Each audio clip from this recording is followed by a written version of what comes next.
Hello, hi all. Welcome. Wait a minute, we gotta get this so we can see Joe. He'll be welcome. Good evening, everyone. Thank you for joining us. Is it hot? Here. Is it hot where you are? It's warm here. Seth said that it's warm where he is, and I'm sure most folks are. It's August 13th, and yeah, this is summer. So summer, so true. Yeah, thank you for joining us in the chat. Already we have, of course, John Marciano and our weekly meetup, he says. Yes, it's true. And Dallas, hi Dallas.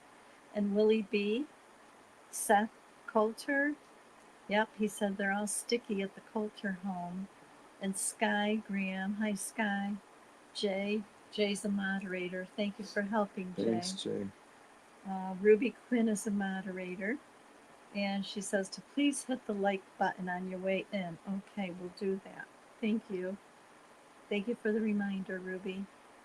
Yeah, we really appreciate our moderators because they have to watch the chat and make sure that nothing is said that YouTube doesn't like.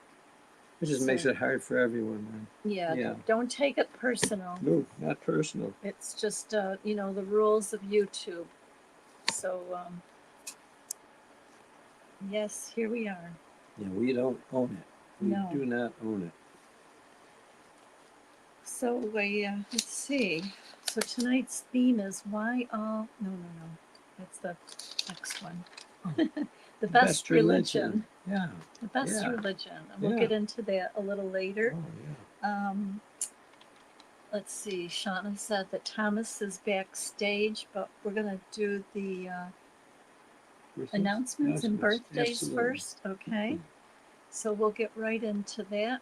And when you are ready, Shauna, if you want to pull up, we've got a lot of meetups too. So we can start with the birthdays. Okay, for the month of August. Go ahead, honey. August 2nd, Richard Quinton Wright was 40 years old. And Aaron Hawkins. August 3rd, Angela Carvalho and Marilyn Hopkins. August 4th, Jeannie Chestnut. August 6th, Jamie Bond, James Ward, and James Polaris. August 7th. Lexi Paris Smith. August 7th, yeah. August 7th. August 8th is Vinnie Samilia and Patty Lieber and Chris Hamo, my sisters, twin sisters. August 11th. Linda Jean Day. August 12th, Michael Shemwell. August 13th, Bob and Jordan Smalls. And August 14th, Elise Torres. August 14th, Yvonne Samilia. August 15th, William Bowen. August 19th, Sal Guzman. And August 21st, Anthony Malfino and Jimmy Price. August 22nd, Celeste Norford and Carol Ballard. Where are we? August 23rd, Fred Lidbetter, Gail Kelly, and Evan Sullivan. August 24th, Effie Joe. August 25th, Rochelle Umi.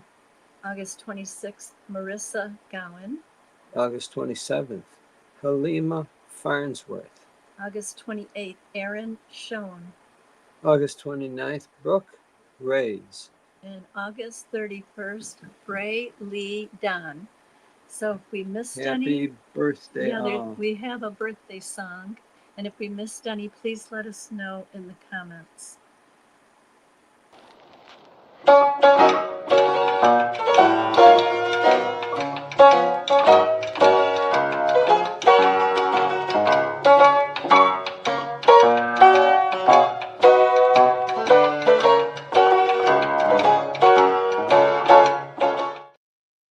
Who's calling? Dakota. Seth. Oh, Dakota. Dakota. Anniversaries for the month of August. Go ahead, honey. You August take it. 11th, Fayeng and Rochelle Umi. August 15th, Bob and Isabel. August 26th, Brian and Indira Brown, 30 years. And August 31st, my brother Peter and his wife Cindy Pinella. So we wish you all a happy anniversary.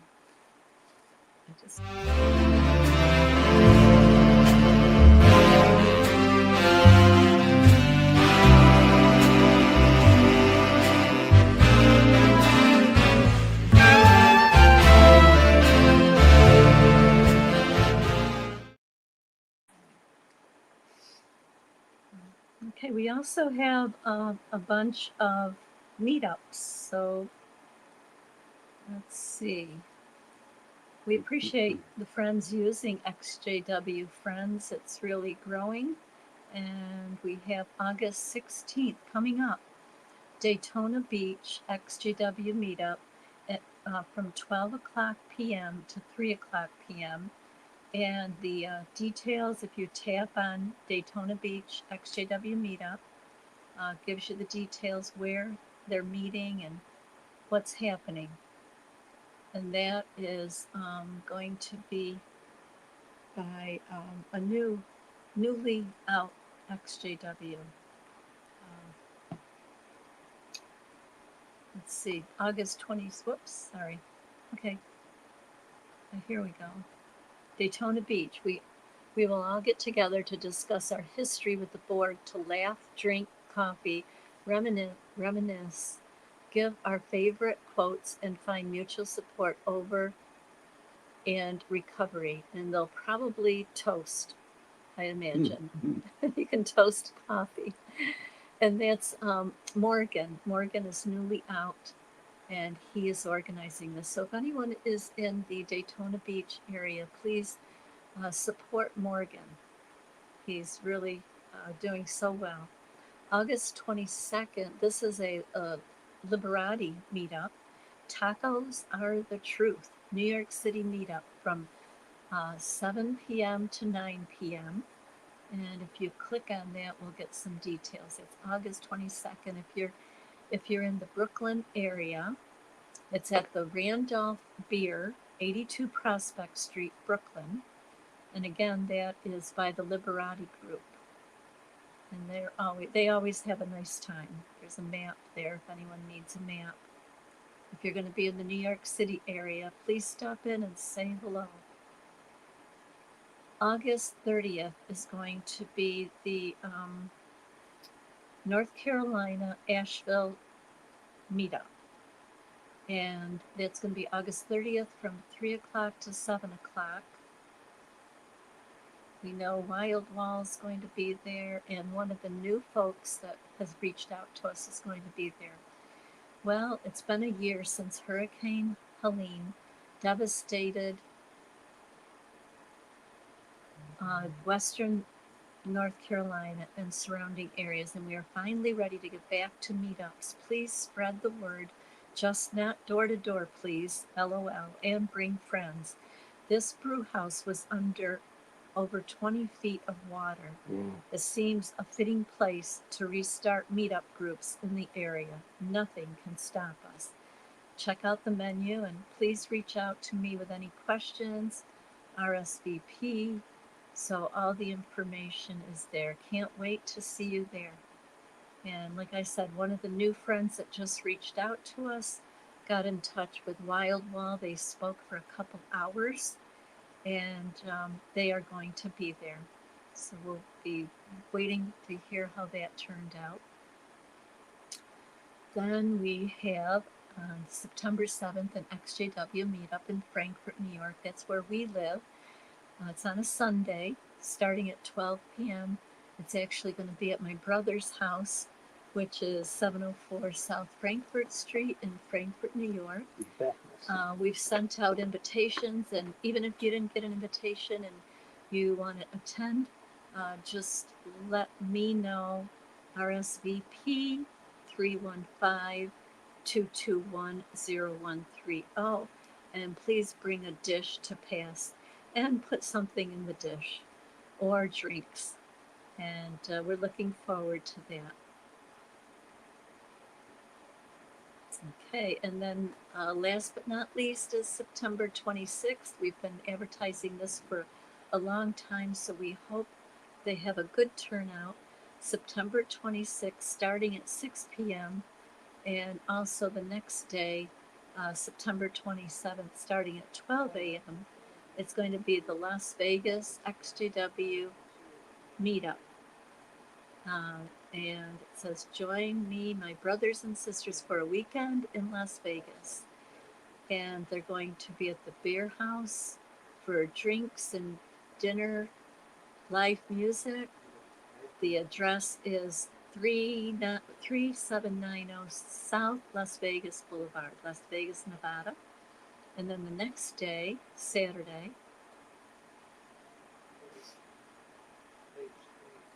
I think they're going to go bowling, if I remember correct, and then dinner after bowling on September 27th.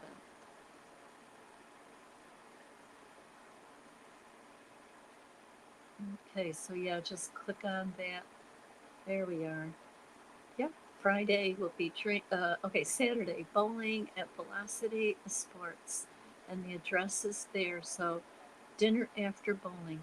So we hope some of you that are close by in Las Vegas or California can attend, maybe even New Mexico. Okay, so those are the meetups. So we hope you can attend one of them.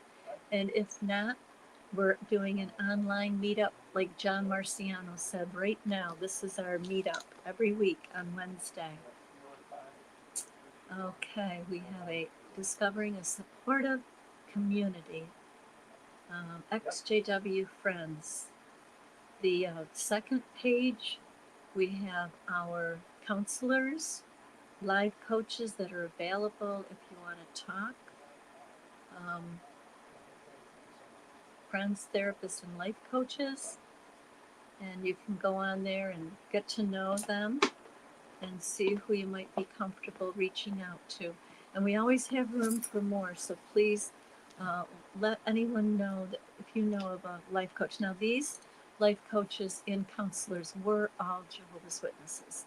They don't have to be, but we started out with all ex-Jehovah's Witnesses because they know the trauma that everyone's been through, because they themselves went through the trauma.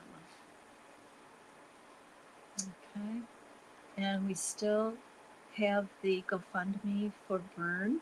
If anyone is willing to reach out and help out Burn, we have a fundraiser going. Just go on there, GoFundMe, and if you need help, just let me know and we'll help you. We'll help you help Burn and Shauna. They've helped us so much. We could not do this show every week without their help. They're in the background. They bring all the guests on. They show the videos. They're watching the chat.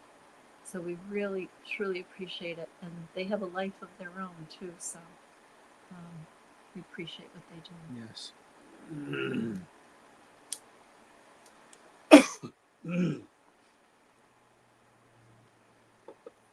I think at least one or some of the investigators are coming on tonight. And Thomas had an idea what he wants to do in Kansas. Do we want to bring Thomas on? Yeah, you can bring if he's ready to come on now, Thomas. If he's backstage still. Hello, Thomas. Hi, Yeah, Thomas. you there? There we are. We're yes, here. Yes. Yeah, I'm just kind of hanging out here. Yeah, There you yeah, are. I That's was better. talking to Stephanie, and she was telling me about how they could use like somebody in each state probably to try to help, kind of like be a liaison for these people that have been affected by this cult. And I, like myself, I could be like a captain and try to direct people to get some help through this attorney, you know. And I could also work through the congressman. So I'm going to try to reach out in that direction too. I got a friend of mine he's a good friend to this congressman, and I know him too. He kind of knows me a little bit, so I will reach out to that guy and see if he can kind of give us some help in this direction. It's all new to me, but I'm willing to learn, what I need to do, and so I'll do the best I can to try to help direct people to where they can get this help that they need, because there's a lot of people have been affected by this cult, and my heart really goes out to them in a big way. I really hate how they tear up families. That's one thing that it's a big pet peeve to me, along with pedophilia and the blood doctrine. So I'm looking forward to seeing what I can do. Every little bit helps, and I'll be glad to get this thing Thomas, rolling. okay, how can folks get in touch with you if they know of any abuse that they went through or someone else went They through? can reach out, like on my phone number, or they could, I guess, email me too. But Well, yeah, do you want to give your phone number, or do you want them to contact us and we get them in touch with you? I could give my phone number. I guess I'm okay with that. I mean, if I get some prank calls or drunken people, I guess I could do something different. I guess I'll take that chance, but I don't know if you Okay. have any problem like Rick does like that, but No, we don't. We haven't. We haven't. We have. No. yeah, my phone number 785-760-5922. Okay, maybe we can put that right on screen here when Okay. Shauna or Ruby get a chance. So I'll repeat. Oh, there it is. Perfect. Oh, okay. Yeah, that's it. Thank you. Thank Sure. you, Ruby and Shauna. Nice, you want to do that, Thomas. Yes. Yeah. So if new folks are on for the first time, we've been having an ongoing investigation going on with the child sexual abuse, and there are investigators involved and a lawyer. I think they're supposed to, at least one of them supposed to come on tonight. I'm not sure if Stephanie's coming on, but these are good to keep it in front of everyone. And now we have Thomas coming forward from Kansas. So if anyone from Kansas wants to get in touch, well, can they be from anywhere, Thomas, or just Kansas? I guess Kansas, but if it's anywhere, well, I could try to direct them through Bethany or Stephanie, Yep. and maybe we could get some people going to other states too. But I'd be happy to kind of like be a liaison, I guess you might say, and try to help them. Very nice. Yeah, Very we nice, appreciate Thomas. that, Thomas. Thank you. Absolutely. Anything I can do to help, I'm glad to do it. Those people hurt me too, but there's some people hurting worse than me. So my heart goes out to everybody. Yeah, and also it was nice seeing you in Tewksbury at the ExJW conference that we had. I got a little emotional in there, but man, this has been bugging me for a long time, what they're doing to families. That really does bother me, by the way. Yes. I think there's going to be more and more exposure for that. I really do. Especially with the movie, the documentary that they're trying to make there. Mm-hmm. Yeah, I'm really excited. It may take a little while, but I think it's going to have a good effect. We might even have a little piece on there. Yes. I would love that for me. Yeah, they filmed Thomas. Yeah. Thank you, Thomas. Thank you for coming on. And, hang in there, and maybe when the investigators come on, we can bring you all out again, okay? Okay. All right. Thank you for coming on. You bet. Okay, and we got, here's Max. Okay. Hiya, Max. Hey, how are you guys doing? Okay, so Max is the intake person. Max, I don't know if you heard what Thomas was saying or what Thomas wants to do. I caught a brief, kind of the end of it there. Okay. So Thomas is in the state of Kansas. Mm-hmm. You want to say? And he wants to be like helping get people to you. Okay. If he hears anyone. And also, he wants to go to Congress. He knows someone in the state of Kansas. Okay. So I don't know if you have Thomas's phone number, but he might. No. Okay. Let me take that down. That would be fantastic. Okay. Okay. Okay, one's up there. Yeah, we Thomas, just, yeah, I we would just love to had shoot it you a on. call. Okay, yeah, we just had it on the screen. There Here we it go. is. It's Okay, on there the we go. screen again. All right. So, Thomas, my name is Max. I'll give you a brief little monologue here just to explain who I am and for anyone else. Nice to meet you, Mac. Nice to meet you. So yeah, I'm a private investigator. I work with Oh, Implicit Good Incorporated. We're an organization that specializes in counter human trafficking, and we work various investigations and work on intelligence solutions to lessen the impact of traffickers and hopefully, prosecute criminal cases. So the Jehovah's Witnesses came on our radar earlier this year, and we've been seeing a lot of systemic abuse of children within the organization. So right now we're working to facilitate criminal and civil cases to the best of our ability. Unfortunately, criminal cases often fall short due to lack of direction, support, and oftentimes evidence. So we try and bridge each of those gaps when we can. And when, unfortunately, criminal cases often aren't valid due to the statute of limitations, as I'm sure some of you may know. So in that case, we try and help facilitate civil cases just to help achieve some form of justice. And then also, the more civil cases that are out there and get filed, the more people notice and the more people will come forward. Then we can kind of have a snowballing effect and bring some public awareness to the fact that the Jehovah's Witnesses are, a cult that proliferates abuse of individuals and especially children. exactly. Very good. So Very Matt, good. if anybody wants to get in touch with you, what's the best way? Yeah, so my email is the best way. I will so if I'm going to throw it in the comments down here. It Okay. is just max@implicitgood.com. All right. Give me one moment here. You know what? Could I have someone throw it in the chat for me? I'm going to put it in the studio chat here. It's not letting me put it in the comments. Can you repeat it again, Matt? Yeah, here. It's just max@implicitgood.com. Okay. And you know what? I'll try to join the stream through YouTube, and I should be able to put it in the comments that way. Yeah, if to join the StreamYard, just go to the top where it says Joe and Fran Garino, and the StreamYard link is up there in the black and yellow and blue. Okay, they've got it on the screen.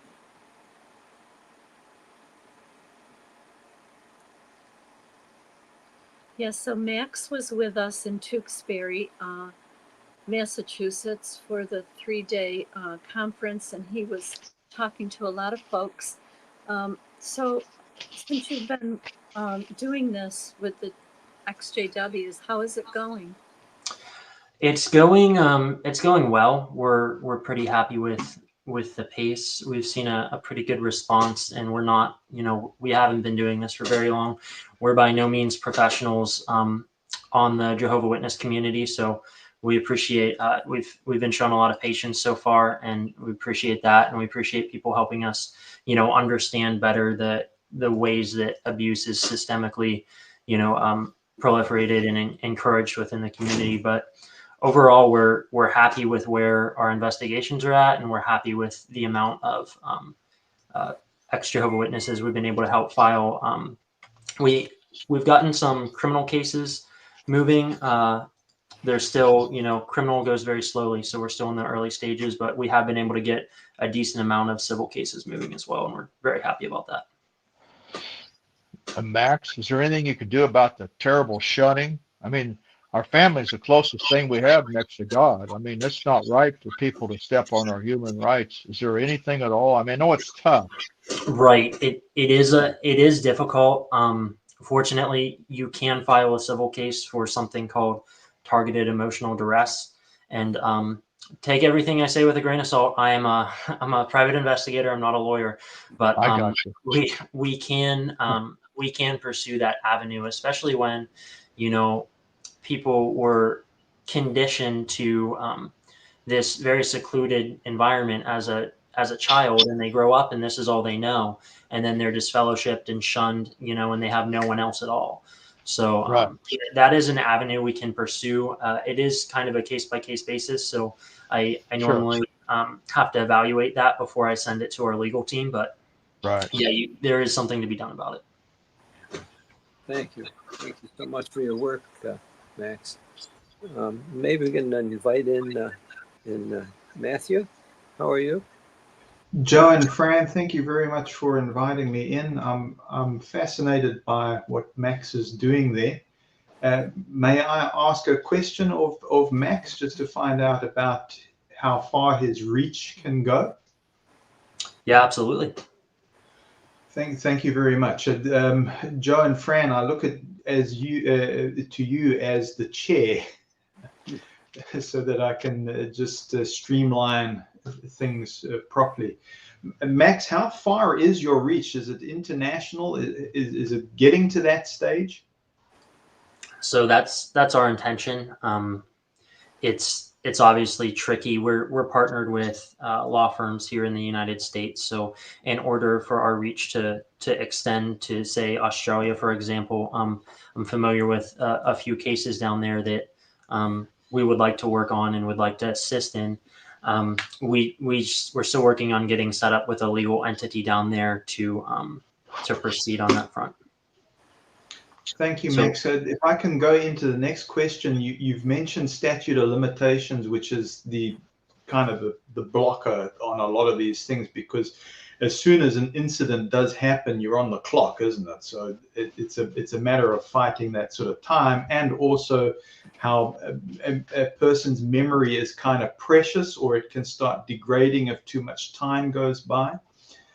But my question to you is this: if there is a monetary attachment, if it can be quantified according to money, I realize that there's a lot of emotional damage and spiritual damage that comes up, but if it can be quantified according to money, I know that in South Africa, for instance, if there is 100,000 rand that is involved, there is no statute of limitations. There is none. It breaks through that barrier. Is there something similar like that in where you are? So, as far as criminal cases go, I am not aware of anything like that. On the civil side, so the civil statute of limitations is very lenient, and a lot more lenient than most people realize. It's a very long time frame, and it does vary by state here in the United States, but a lot of times it does not actually apply unless someone realizes that they're what's called a look back window, or the period that they'll have to file. It doesn't apply unless they realize that has begun. So, for example, if my look back window is 20 years and I'm at 22 years since the abuse occurred, but I didn't know that my look back window had begun, I can still file. Does that make sense? That's very, very important. And then I suppose the key here is psychologists or criminal psychologists that are familiar with these kind of recognitions of patterning, that are able to facilitate somebody who's able to approach them, who is now able to go back in time and bring out these kind of incidents and things like that. And to choose the right kind of psychologist, isn't it? Absolutely. And it is, it can be a little bit tricky to navigate memories, especially when they've been that long ago. Fortunately, in civil cases, the threshold for evidence is much lower than what's needed on the criminal side.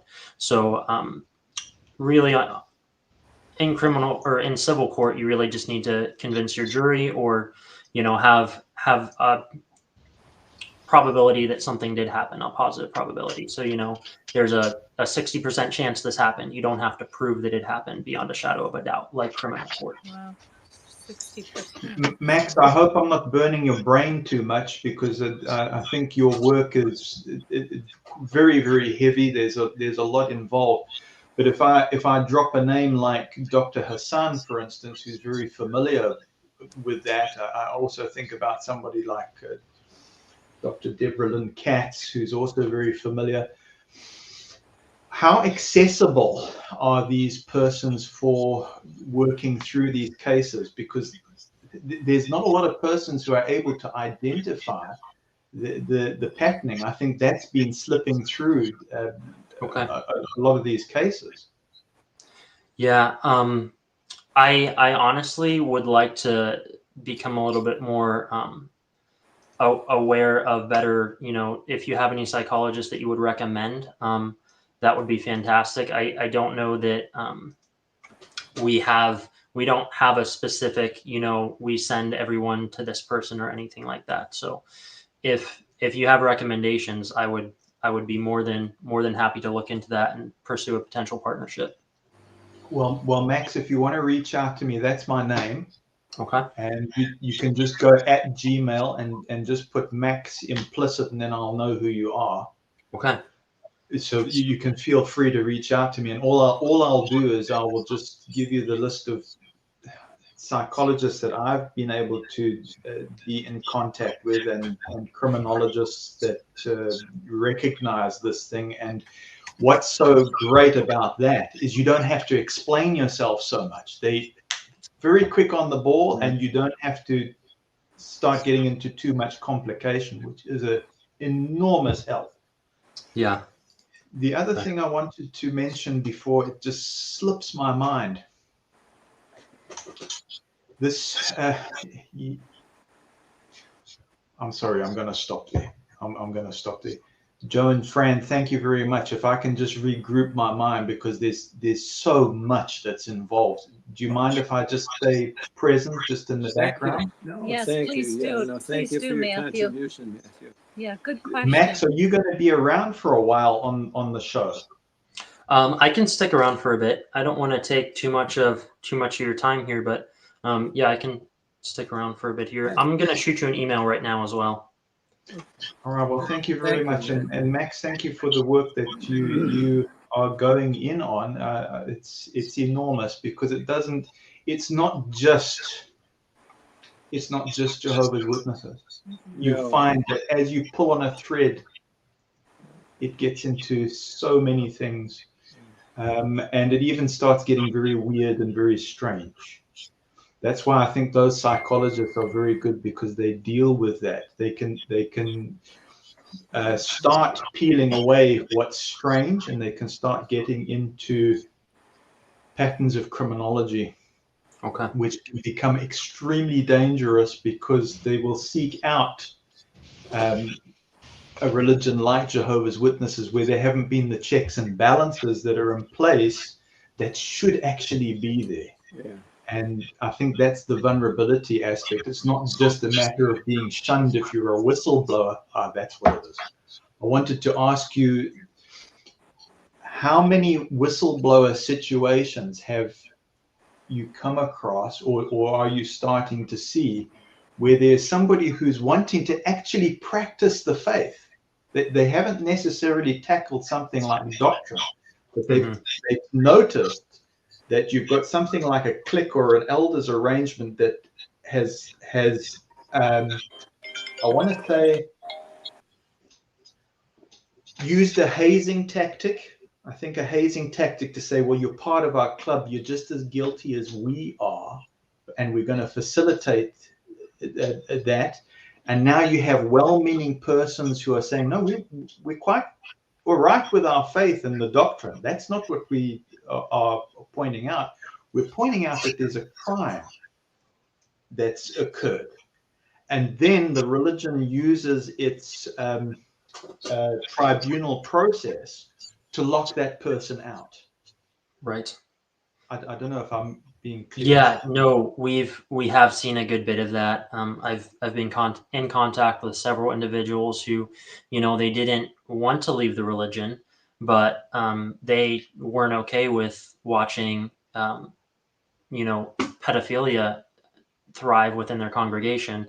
And when they, instead of going to law enforcement, you know, they went through their proper channels within their congregation and reported it, and then they get just shunned and more or less just disfellowshipped. And then, you know, they didn't have problems with the theology; they had problems with the abuse of children. So we've had a decent amount of that. We haven't been contacted by anyone still active within the Jehovah's Witnesses who is looking for help, but I don't expect that to be a very common occurrence. Does that answer your question? It does, Max, and it leads on to another one, Joe and Fran, if I can just pursue a couple more questions, if you don't mind. Max, how far have you been able to penetrate the let's talk about Jehovah's Witnesses. How far have you been able to penetrate the Jehovah's Witness leadership, shareholders, lawyers, all of that kind of thing? So we're getting into that. Sorry if I put you in an awkward spot. I'm not pushing for an answer. You're all right. Yeah. We're working on that, to be honest with you. And if you or really anyone else has insight into any of kind of the hierarchy within within Watchtower, I would love to meet with you. I'd love to just discuss that topic. Okay, I can fill you in on a few things. When it gets to the stage where there's a cornering situation, in other words, now you've got fiduciaries who have been alerted, and you have trace evidence that's accumulating, it starts getting extremely dangerous because they want to shut it down, and you start having a pattern of foul play which you cannot prove. Yeah, this is where it gets tricky. So there's a pattern of foul play, and the pattern is wherever there is a witness where there is liability. I don't know how to say this. There's plausible deniability. They go missing, or they get sick, or they die, or they just disappear off the grid. Right. Understood. Okay, I'm going to stop there. I'd like to. Thank you. Thank you very much. You're welcome. Thank you. Thank you, Matthew.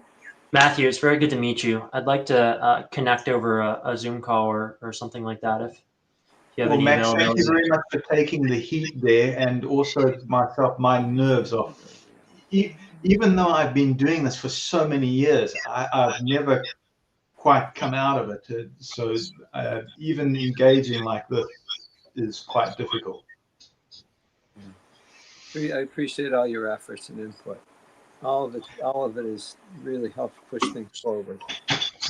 And Joe and Fran, thank you very, very much, because I appreciate that somebody comes in a panic situation like I am, and I'm put onto a helpline, and I end up with you, and you were so quick to just, I'm going to say, protect people. This thing couldn't get out fast enough.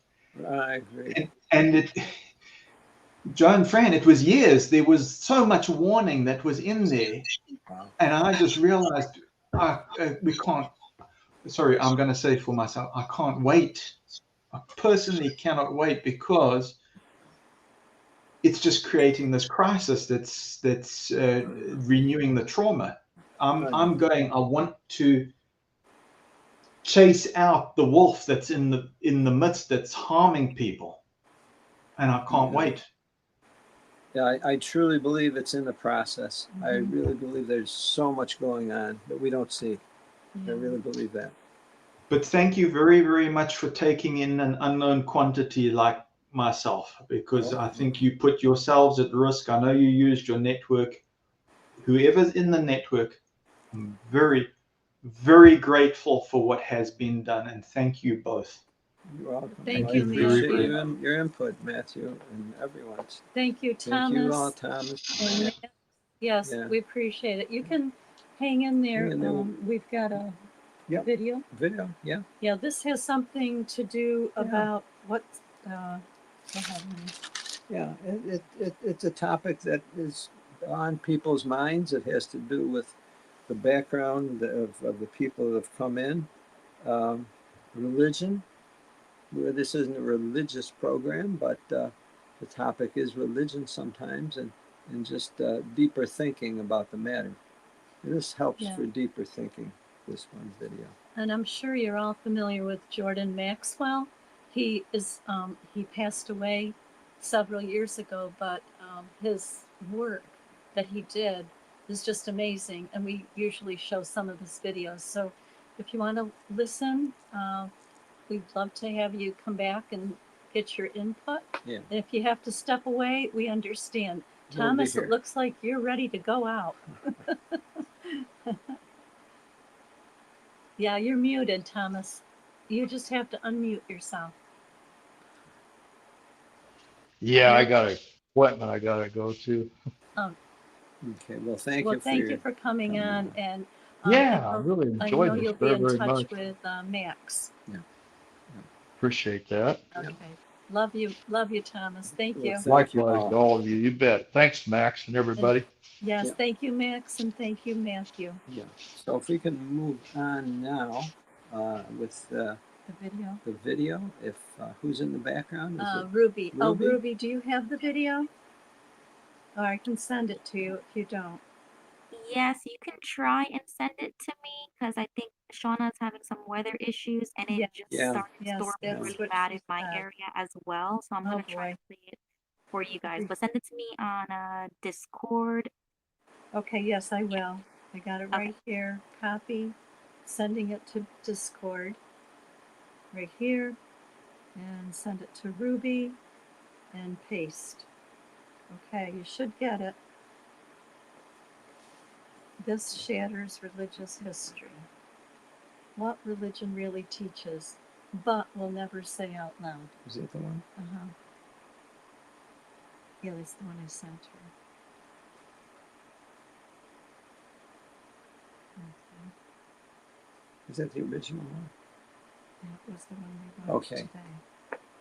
Let me make sure. The hidden truth behind religions. Oh, wait a minute. No, different ones. Okay, wait, Ruby. Sorry, Ruby. Wait Hang a on, minute. Ruby. Okay, I I'm gonna sent- bring it up. Just give me a minute. No, wait. No, Okay, I I think sent the it's wrong one. one, so I hold sent the on. wrong one. All right, go back to Shauna. All right. Okay. What happened to it? All right, I'm just going to go back to YouTube and find it. It's going to be in our history, right? Yep. Okay, view all. Sorry about this. Hang in there. We watch so many videos. Why all religions worship the same gods? What religion really teaches but will never say out loud? The best religion. It's. Hold on. Just Okay. keep taking it. All right. Is there a minute mark that you would like me to start at? No, the whole one. It's only about 20 minutes. 20 minutes. But hold on. Is it this one? 32 minutes? Oh, yeah, what religion really teaches but will never say out loud? Okay, what's got to be here? Okay, I got it. Religion. Which one do you have? What religion really teaches but would never say out loud. Was it yesterday? The hidden truth behind religions. Wasn't it yesterday? Yeah, it was yesterday. Okay, hold on. Hold Ruby. on, Ruby. I think it was next time coming up. No, that's for next. It's the best religion, the hidden truth behind religions. Maybe we can just Google it. Honey, it's Yeah, the go ahead. hidden truth behind religions. Go ahead. All right, here.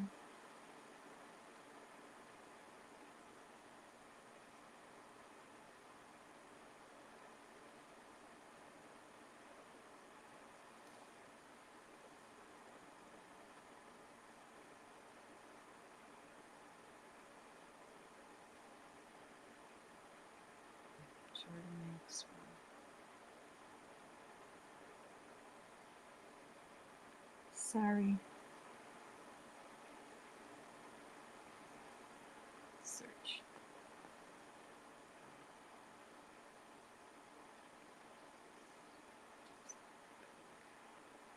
Okay, it doesn't come up. I'm not sure. Get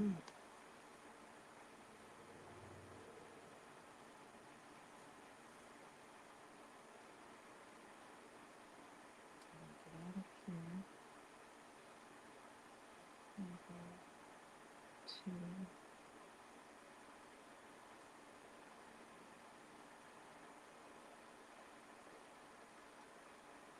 yeah, it was only. Okay, Well, hey Ruby, what are we looking for? Oh, Shauna, the video that I sent Yep. you, what was the name of it? What Religion Really Teaches But Will Never Say Out Loud by Jordan Maxwell. I think that was the name. Okay. Yep. That'll be it then. Yep, That'll okay. be Oh, it. yeah, that's the right one. I got it. Okay. And how Oh, many okay, minutes? thank you, Yeah, Ruby. it's 32 minutes. 32. Okay. Thank you. Okay, I'll play it now. Thank Thank you. you. Sorry for the upset. Yes, There is a very big difference between spiritually understanding the universe as we live in it, or just going to church. Churches are merely an extension of government. We humans have been tricked from the day we were born. There is no actual hope to be placed in any religion.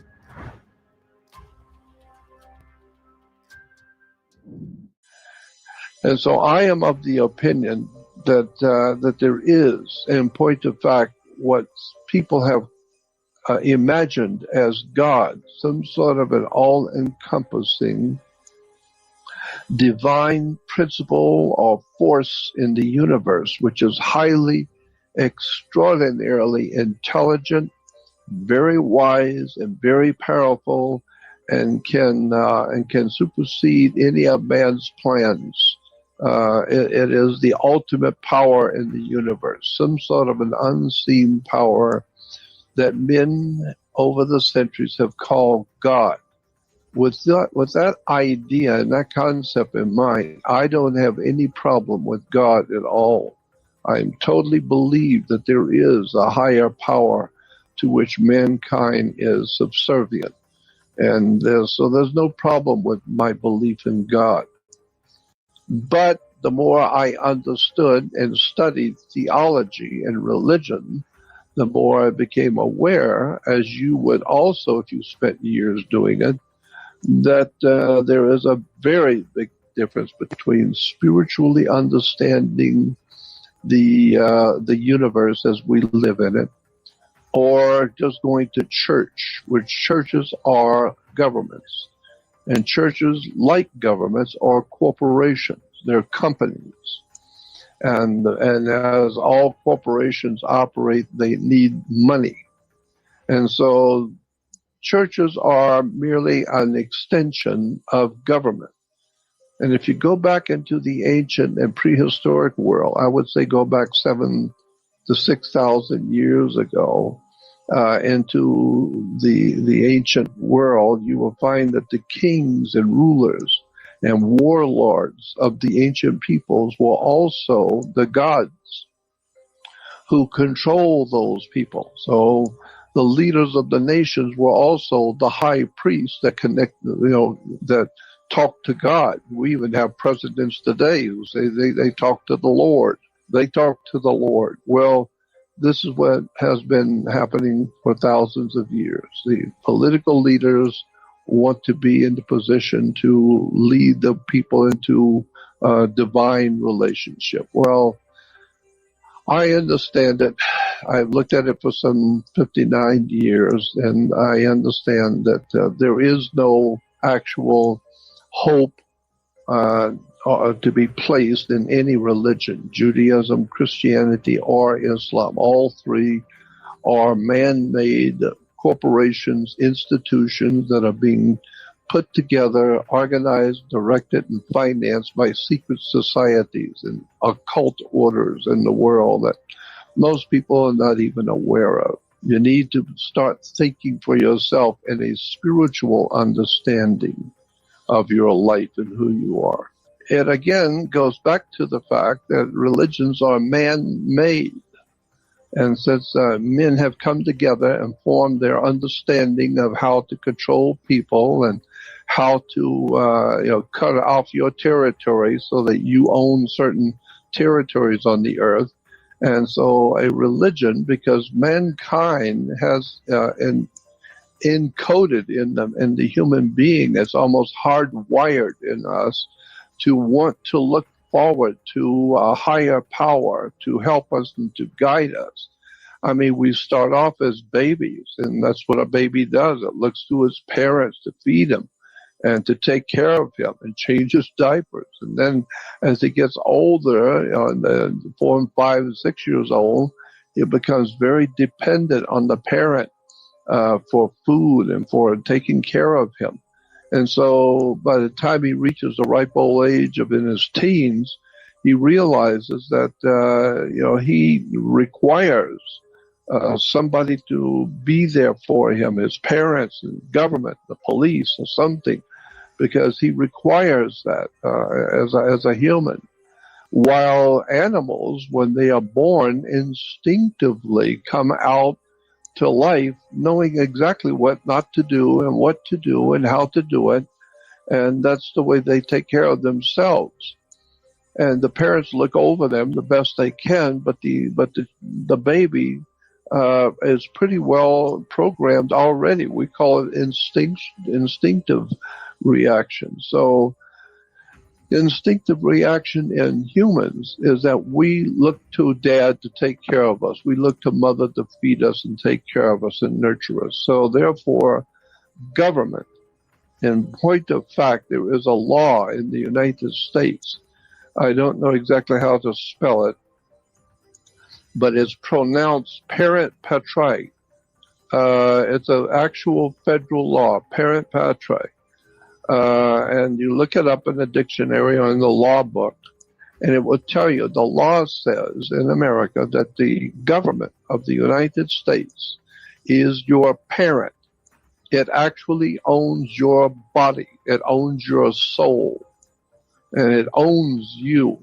And it's a law, parent patriae. And so when you begin to see the connections between what are you talking about? Government owns me. Well, that's what it says. It's a law. And therefore you thought, well, your parents don't own you. Well, God owns you. Well, that's what it said. The government owns you.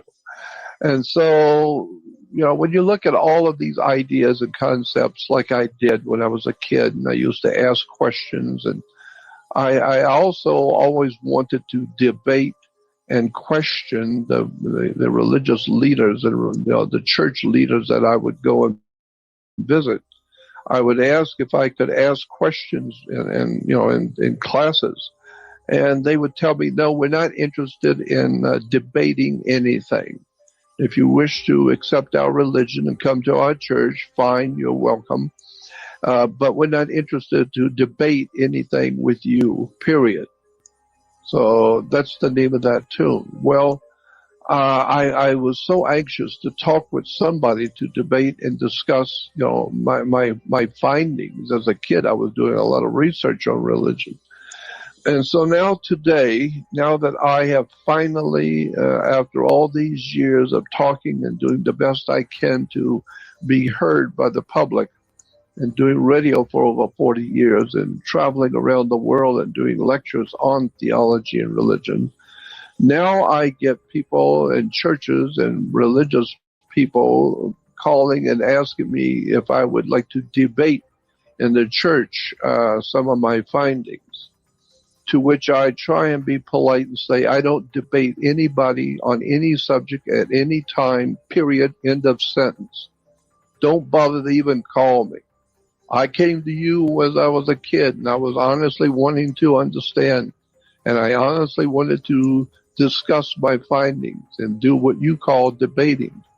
And you told me no. You're not interested to hear me as a kid and hear what I had to say. So let me tell you something and understand it clearly. I'm not interested in debating anybody about nothing. All I do is go to the reference books, the encyclopedias, all the hundreds of reference books, and get an idea about what all the authorities in the world are saying about a thing, and then do my own research. So as far as I'm concerned, I'm not debating anything. I'm just going to tell you what I've found. And so I don't care if you believe it or not, or if you can understand it or not. I've told this story before. I'll tell it again. When I was like about 9, I guess, I don't know, 8, 9, or 10 years old, I was born and raised a Catholic family. And when you get to be 9 or 10 years old, there's a particular church service that is in the honor of a 10-year-old, and it's called confirmation. And the idea is that you as a child are born into a Catholic family, but you're not really confirmed a Catholic until you take the action and stand and say, I am a Catholic myself. And so it's called confirmation. Same thing in Judaism. I think there's also a confirmation service in Judaism. And so I was told in school by the nuns that tomorrow night at confirmation service, the boys will all sit on one side of the church and the girls will sit on the other. And the bishop will be here in town. And this is a very special occasion for you children. He's coming here for your confirmation service. And so after the service, we were told by the nuns, after the service is over, the bishop may perhaps, not necessarily, but he might ask you children if you have any questions, and he will try and answer them for you.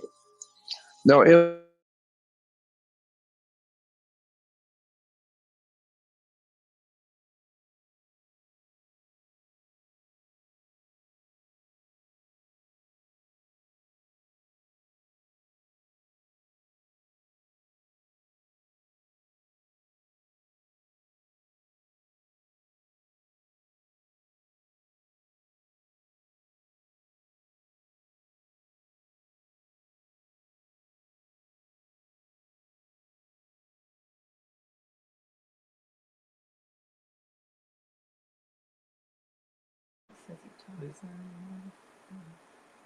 I think we lost something.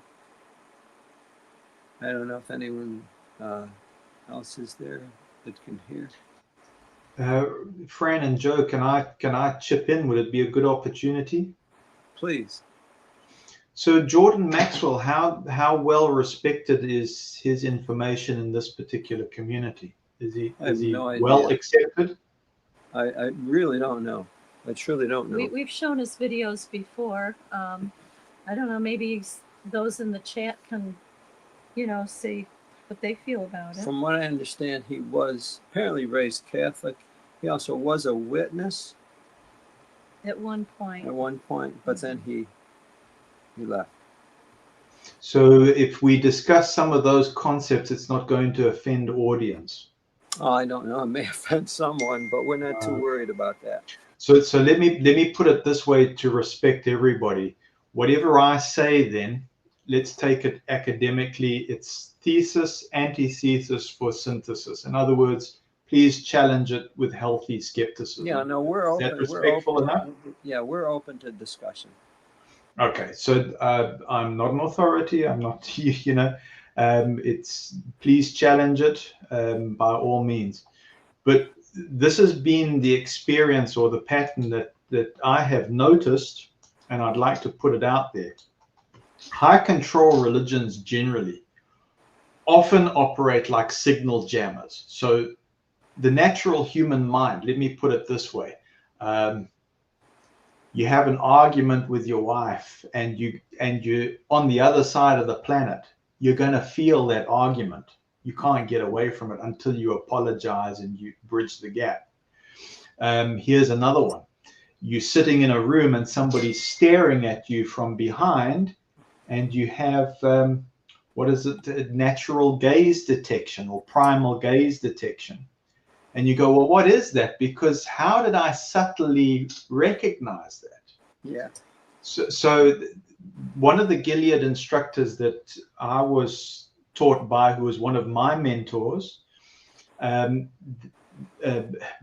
many years ago, a couple of decades ago, would now, I don't want to get into automatic writing and all of that kind of stuff, but one of the initial processes at that time was the Dwelling Together in Unity manual, which talks about Jacob's ladder.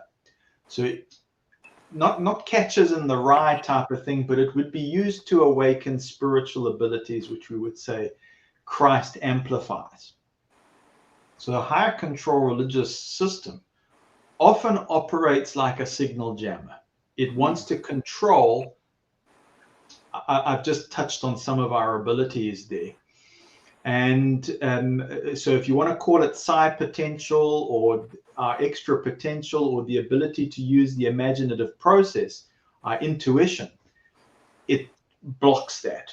So the muscle that we're supposed to use, it stops that from working. And if you look at it, you go, well, if somebody has, let's say, for instance, training in forensic evidence, looking at things through extra sense and just saying, well, I sense there's a problem over here, or I sense there's a crime going on here, it shuts that down. It puts in the doubt, because the information is the control. That's what it is, right? So as soon as you've got people who see for themselves or use inner perceptions, which we should all have, out in the bush finding food and things like this, it punishes that exploration. Oh yeah, absolutely. Well, that's all I wanted to say without monologuing too much. But how much of that has been recognized in the community? Well, I think we're here attempting to open that up. Does it frighten people? It probably does. Let's see. Shauna's asking if you want to continue with Can the we? video. Yeah. Thank you. We can keep discussing this after. Let's see if we can finish the video though. Yeah, I got it back now. Sorry, guys. I got Okay. booted off. It's raining really hard here, but I am back. Well, we appreciate you are dealing with rain. Wow. Shauna's dealing with wind. We appreciate you putting all the effort out. Thank you. First of all, you can't even see an angel, much less burn one. And I said, well, if he's standing here and I can see him, and I aimed the torch at him, my question is, can I hurt him? He said, no. And then he went into something talking about that fire is a natural phenomena. You need paper or wood or plastic or something to burn. You can't burn an angel. And I said, why can't I burn an angel? And he said, because angels are spirits, and spirits cannot be burned. You can't even see a spirit, much less burn one. You can't burn a spirit. And I said, well, am I so concerned about going to hell when my spirit will burn if you can't burn a spirit? And then most of the audience looked like a deer in the headlights. They had never thought about that. And so I realized at that moment, because there was a red-headed Irish priest very close to me, and he pointed at me and said, you sit down and shut up. And I realized at that moment that I'm talking to people who are religious leaders who don't know what they're talking about. They have no idea in the world what they're doing. They're just making big money, traveling in fancy cars, eating steak dinners and living high, and never are doing a day's work in their life, and living off of other people who support them. And it's called religion. So I've had enough of that. I understand what's going on.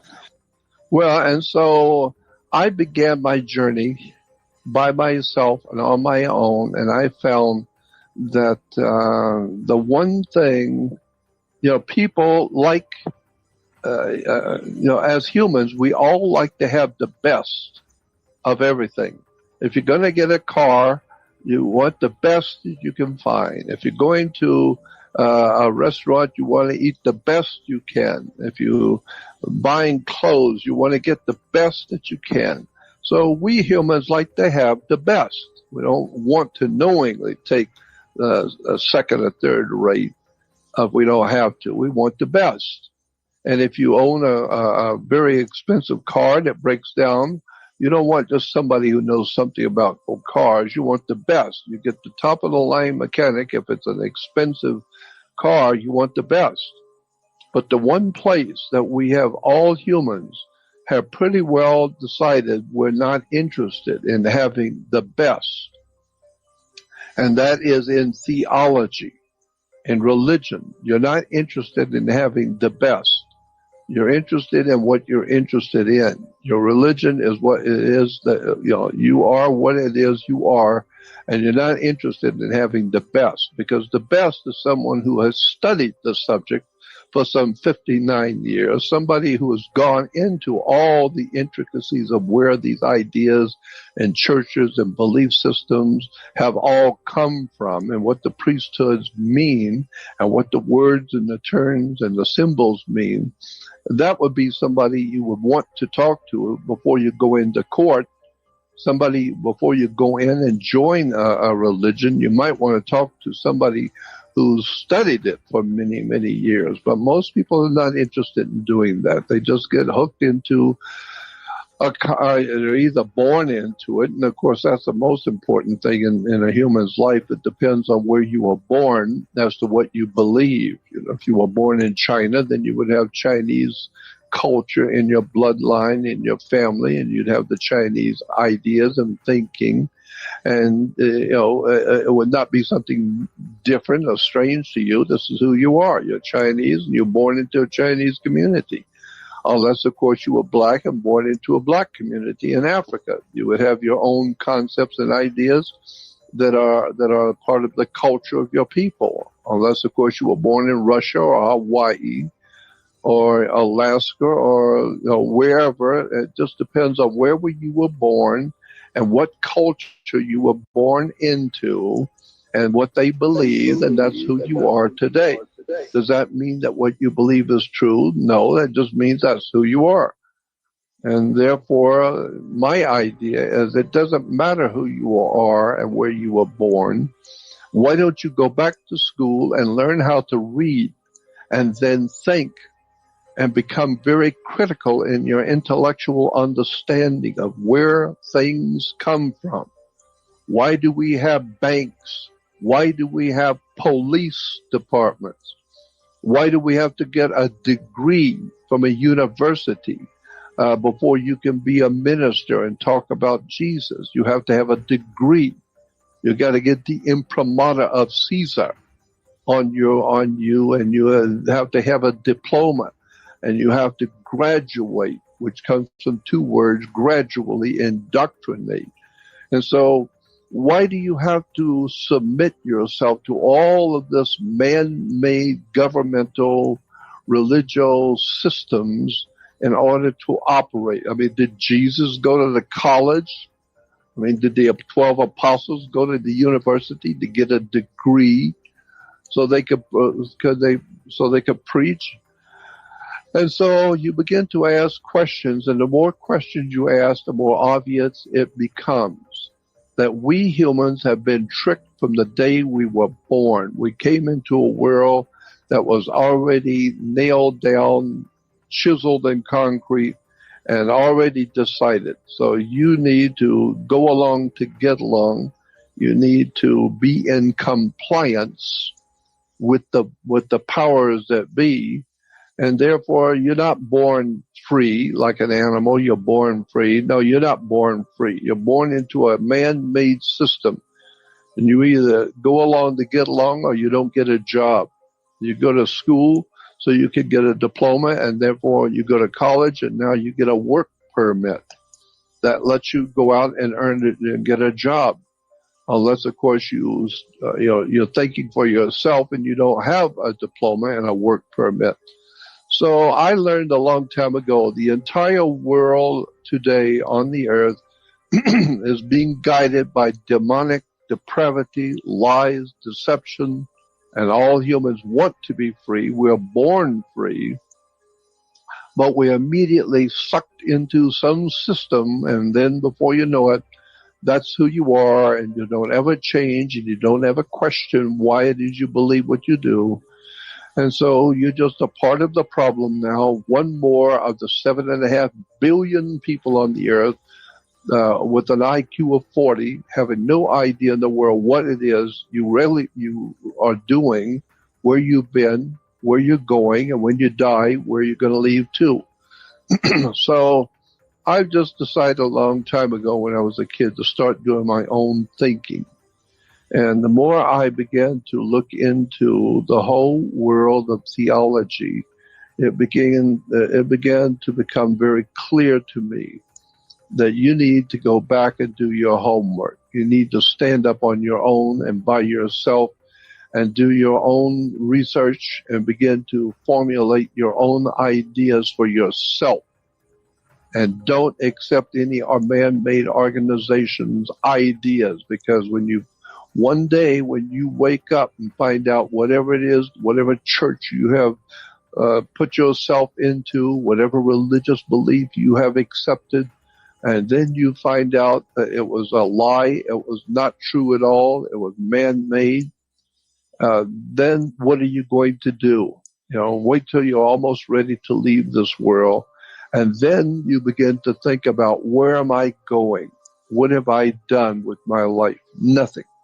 You haven't done anything. You just went along to get along, and all your friends that you lived for and what they were telling you and what they wanted you to believe, you bought into it.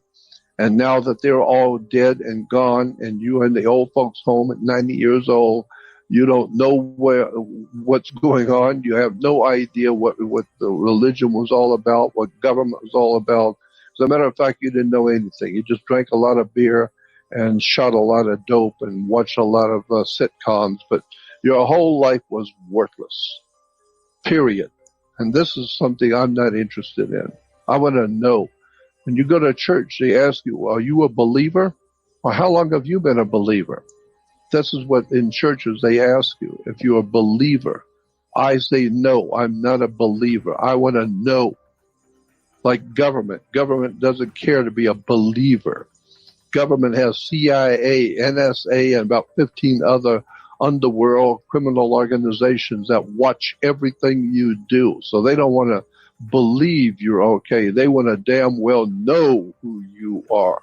So there's a big difference between believing something and damn well knowing for sure where these ideas have come from.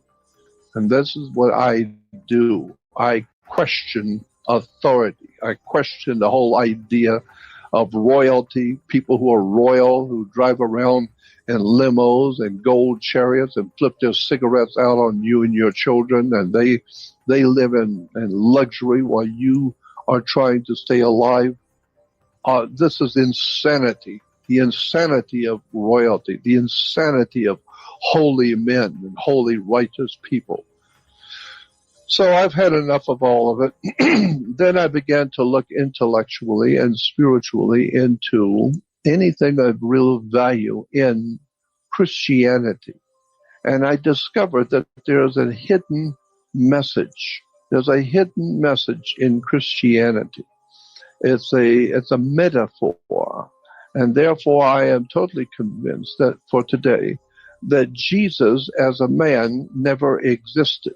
I don't believe there ever was a Jesus. But I do believe that the story of his life is a metaphor. It's a symbolic, encoded story. And therefore, you can't just go buy a Bible and sit down and have a beer and read the Bible, and now you got the whole story. No, it's an encoded story. And if you don't have the right spiritual foundations to understand the symbols and what it really is telling you. So I realized that a long time ago. So I started looking at Christianity from a metaphor point of view and the spiritual implications of what is written in the New Testament. And I discovered a fascinating code. And we've all heard about Bible codes. Well, there is another code that you haven't heard anything about. And that is the encoded story of Jesus is a metaphor. And I am totally sure that if you follow through with the metaphor, it all begins to make sense.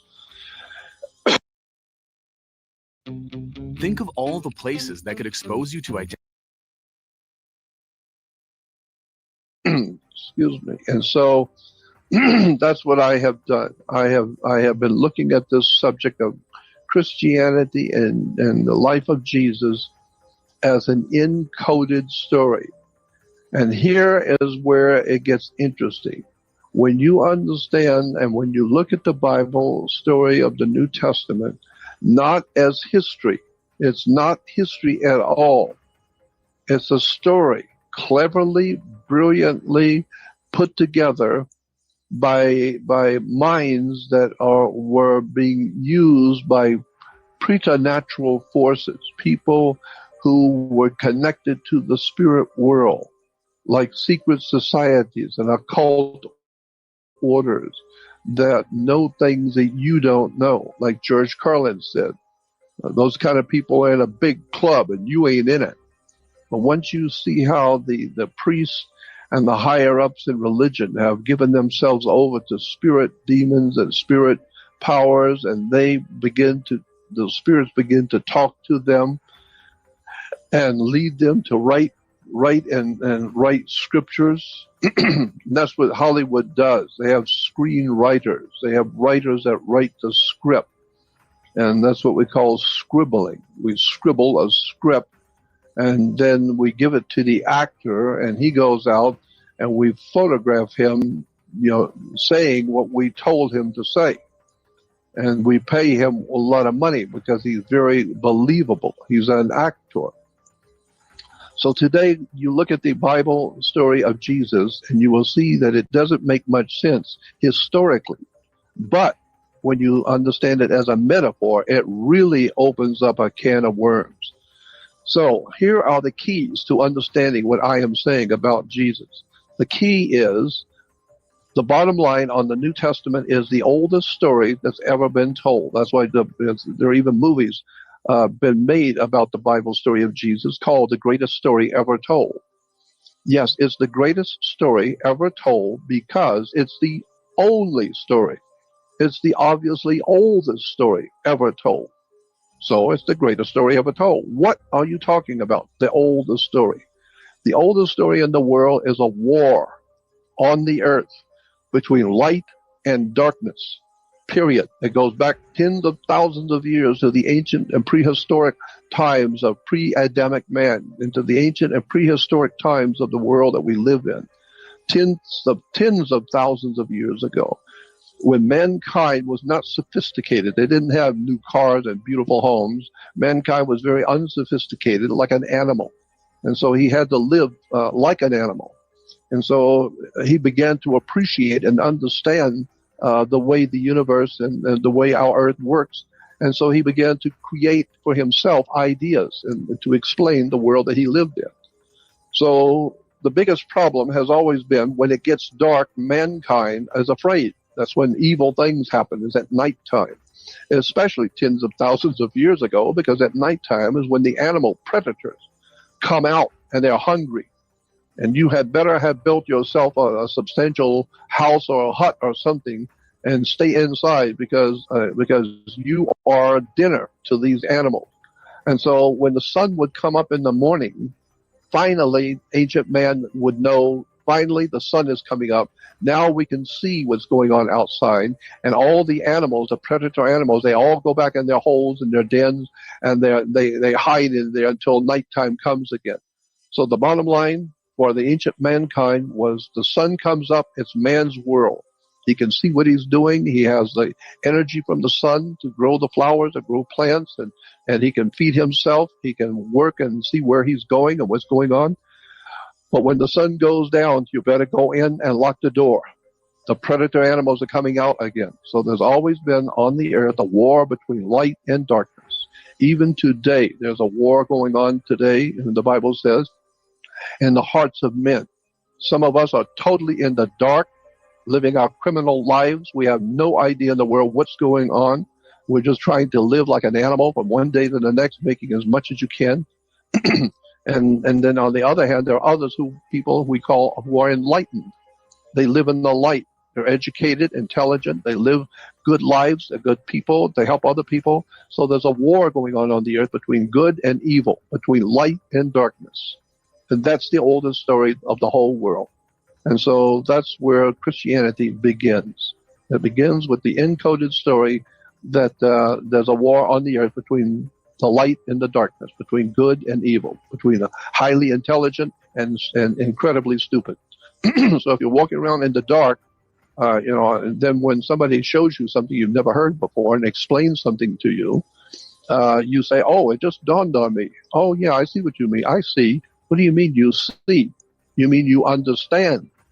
And why do you?" And then you say, "You understand how?" Well, it just dawned on me. Dawn is a word we use when the sun comes up. In other words, somebody who was filled with light or intellectually brilliant was trying to explain something to you, and it finally dawned on you what they're saying. And now you have become enlightened on that subject.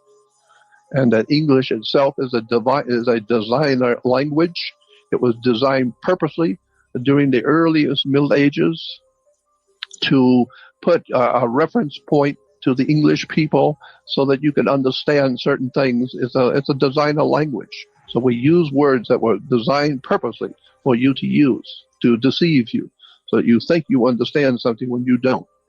So that's what I've spent my whole life doing, trying to educate my fellow man. If you enjoyed this video, make sure to check out the next one right here on this channel. Thank you for watching. Thank you, Ruby. Thank you. Thank you, Thanks, Shauna. Ruby. Thank you. Yeah. Hello. Hello, Linda. Linda, how are you? Yeah, just unmute. There you go. How you doing? Good. How are you, Linda? Thank you for joining us. Yeah, Jordan Maxwell is quite a unique gentleman. That's fascinating how he just said English was created in the Middle Ages and that it was a designer language. Yeah. That's fascinating. And for the purpose of, like, I think he was saying almost as though it's with deception, I think is. Hobby to manipulate. It's just fascinating. But he's always done that when he teaches. He takes the words and brings whatever it is he's bringing to us through the words where it makes sense. Well, yeah. I mean, why I appreciated Jordan initially is he helped us to understand the very words that we commonly use and have Yes. no clue why we use those words. Very true. But he helps, and he does that, of course, with religion too. And I'm sure different people have some feelings about what he brings out, and that's good. I mean, it's good to be challenged. I think to be challenged. He used the term encoded, which I don't understand what that means, but just to let Max know, is the Organization of Jehovah's Witnesses, and the same thing with other high control, high demand groups. They use what is called loaded language, meaning they'll use certain terminology that to society at large means one thing, but within their own subculture, it means something else. So this would be an example. If a Jehovah's Witness asked another Jehovah's Witness, "So how long have you been in the truth?" Mm-hmm. This is a question, right?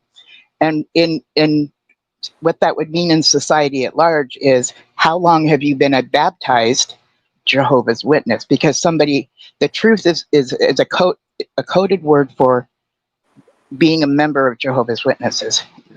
And how long have you been in the truth means since, when were you baptized? Yeah. You see what I'm saying? Yeah. So, yeah. So they have words that mean one thing, but when they're saying it, it might not be what you think it means. Okay. I think that's the distinction that Jordan was making too, between believing something and knowing something. Mm-hmm. So we believe things we can't prove. That's the reality. We don't you don't have to believe a fact. A fact is a fact.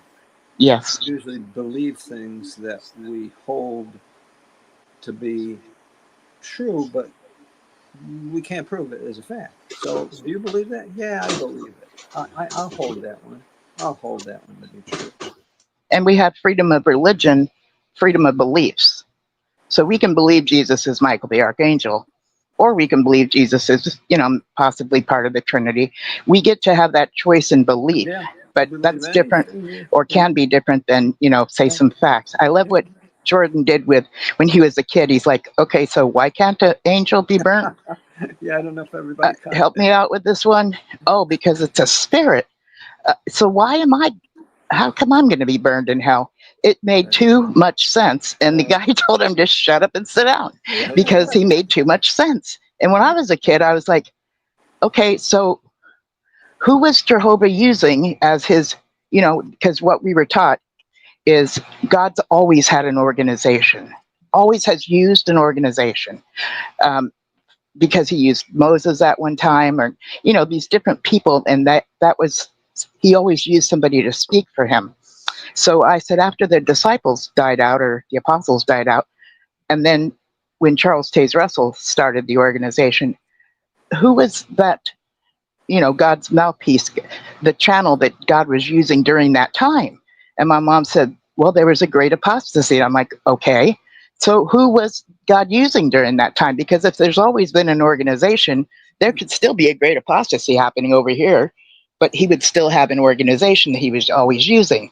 And I never got, there was no organization that God was using from that time until Charles Taze Russell, or that gentleman before him, that had the printing. Sure. So maybe the way Jordan was developing it.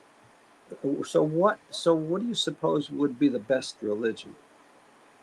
Oh, I don't, that's a Rutherford thing. You have to choose the right religion. No, I think that's crap.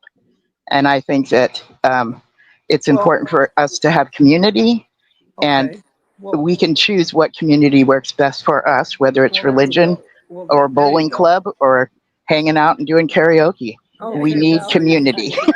You just answered the question. That would be the best religion for you, as opposed to the one you were born You know what? with. You're right, You were because born into a religion. Right? doing something religiously would mean doing it often. Or like I'm a religious guitar player or something, doing it often. Yeah. That's fascinating. And one of the points he brought us that we're free creatures. I mean, unless we want to believe we're slaves, in which case the society made people think that we're good for nothing slaves, but yet we're made in God's image. And I never thought God was a slave, so I always had a problem with that one. I also thought it was, I'm sorry to cut you off, Joe. My brain is like going off like little sparks. So I also thought it was fascinating that he brought up that the Bible is like a metaphor, like he didn't even believe there was a Jesus, but that the metaphor, or there was a metaphoric Jesus. So it's, Native Americans have myths, books of myths that they believe, and they have metaphoric stories to them. And so sometimes there are Christians that believe the whole Old Testament is metaphorical, and they believe the New Testament is like actually happened. But in other words, so maybe it's a book of parables that, maybe we can learn a few lessons from it and stuff like that. So there could be some benefit, or maybe not. It's up to us whether. I mean, from what I've studied, that, and this isn't from the witnesses, and a lot of the scholarly studies, they're pretty much all on the same belief, or it's not just belief, but the findings that there was no Jesus. There was no Jesus. It was a story. Historically, there was a whole bunch of Jesuses, actually. Well, that's a whole bunch showed up and was like, I'm that one. Or people thought somebody was that one because they had an expectancy. Right. But I do hear what you're saying, yes. Yeah, but the point is, the best religion is the one that you choose. Mm-hmm. See, and so many people never chose their religion. I was brought up Catholic. I didn't. Right. I didn't choose Catholic. I was raised in that, and they did a baptism thing with me when I was an infant. Well, Yes. I had no control over that. But we Right. did choose the Jehovah's Witnesses. Yeah, That yeah. wasn't Mm-hmm. Yeah. What I appreciated is that we can think, we can have critical thinking, and we can do our own research, and we can come up for the best religion for ourselves. And I just want to welcome Annie. Hi, Annie. Hello. Hi, Annie. Hello. Oh, there you are. I didn't see any. Any thoughts? Yeah, I had a little bit of a thought. I think I've heard that George Maxwell's discussion before, but it was good to hear it again. When he was talking about how religion is a company and it functions as a corporation, most witnesses don't know that in the day, the congregations were called companies. Yeah, isn't that interesting? And I think that there maybe the used to have the presiding overseer. I don't know how far back that goes, but anyways, there was other terminology too that would indicate that it basically was a business. Oh yeah.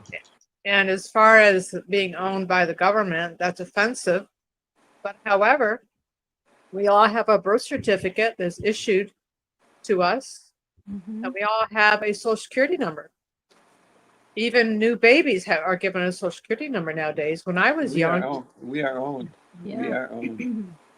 You didn't get a social security number until you started working, and they started taking taxes. But now, as soon as you're born, this is interesting. When we had one of our children in the hospital, we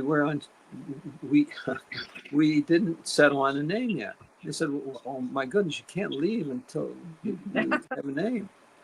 I said, "Really?" And they want to get it down because that's property. It truly is becomes property. We are not our own. We are not. You know, I want to bring out a little word, a word point that is totally unrelated to the topic we're on now, but it's a word we use all the time. And this is just a silly but very real thing. Where do you hurry? I know I'm leaving it wide open, but if you hurry, where do you hurry? Can I chip in there, Joe? And I wanted to just say hi to Apostle Babe and Annie and Ruby. Doing a great job. Apostle Babe, thanks very much for dropping your knowledge bombs. I've got another knowledge bomb right now. Thank you, Matthew. Hang in there. I'm asking you the question. Where do you hurry? Okay, which direction do you hurry in? Oh, hurry. I'm not getting the question either. Like, okay. Which way do I hurry? Like, as in which way would I hurry up and go somewhere? No, you just said Direction or something? Yes, you just said it. You said it. Okay. You hurry in direction. Something I'm drawn towards, something I enjoy doing. No. You said it already. You said the word already. Okay. All right.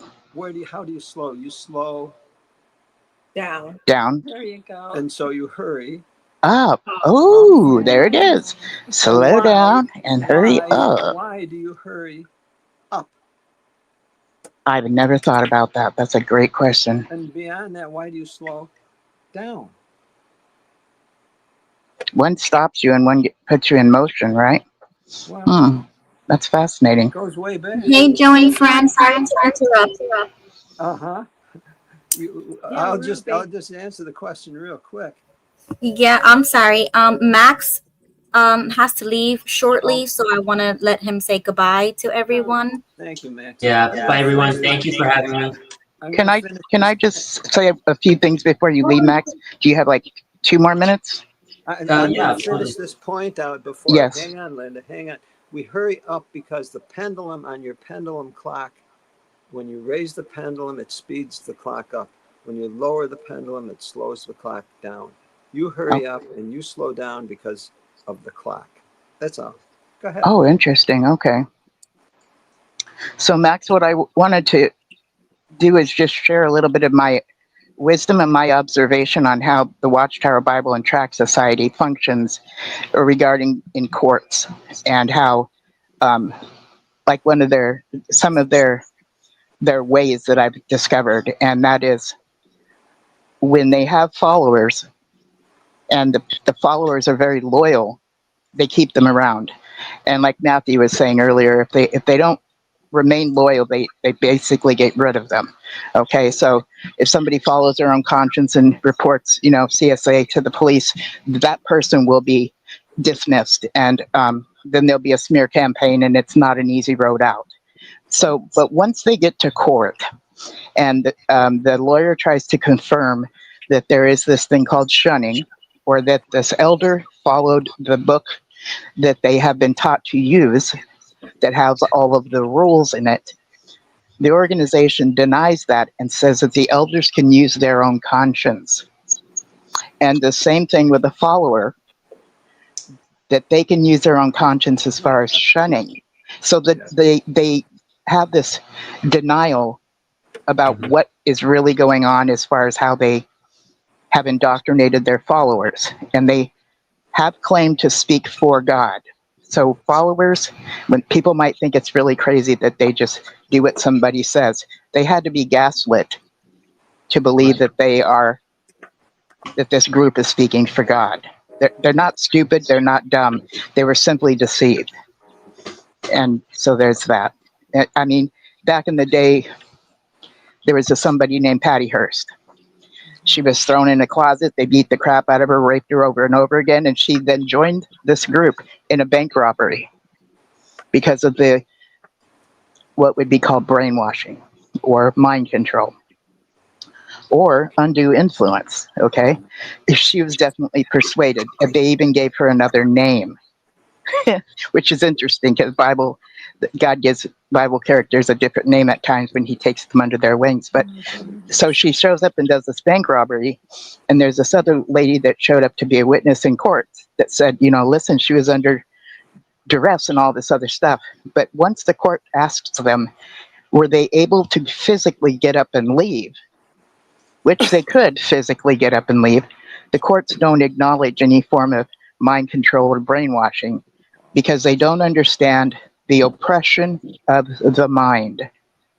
They simply believe if you can get up and walk out, that's it. Then you're good. But they don't understand the concept of what has physically held us bondage.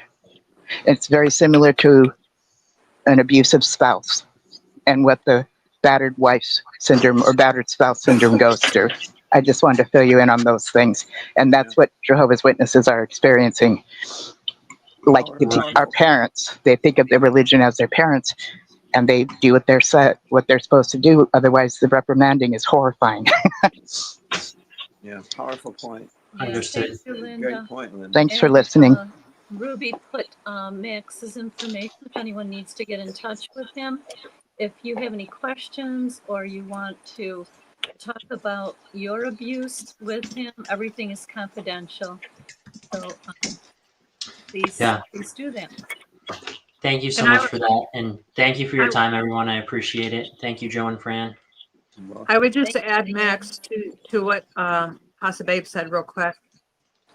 Even if they were to say from the platform, you use your own conscience in this matter, shunning, whatever, the group still knows what is expected because it's already been established. So no matter what they say, they're most likely going to do what they know is expected of them, which is they will shun. They don't even have to be told directly to do it. It's been practiced for so long. It's all groomed. It's all heavily groomed into the person. Yep. Yeah. Well, thank you for coming on, Max. We really appreciate you. Yeah, thank you for having me. Have a good night, everyone. Okay, good night. Yeah, so any other thoughts? Annie, Linda, Matthew? Oh, Ruby, did you want to say something?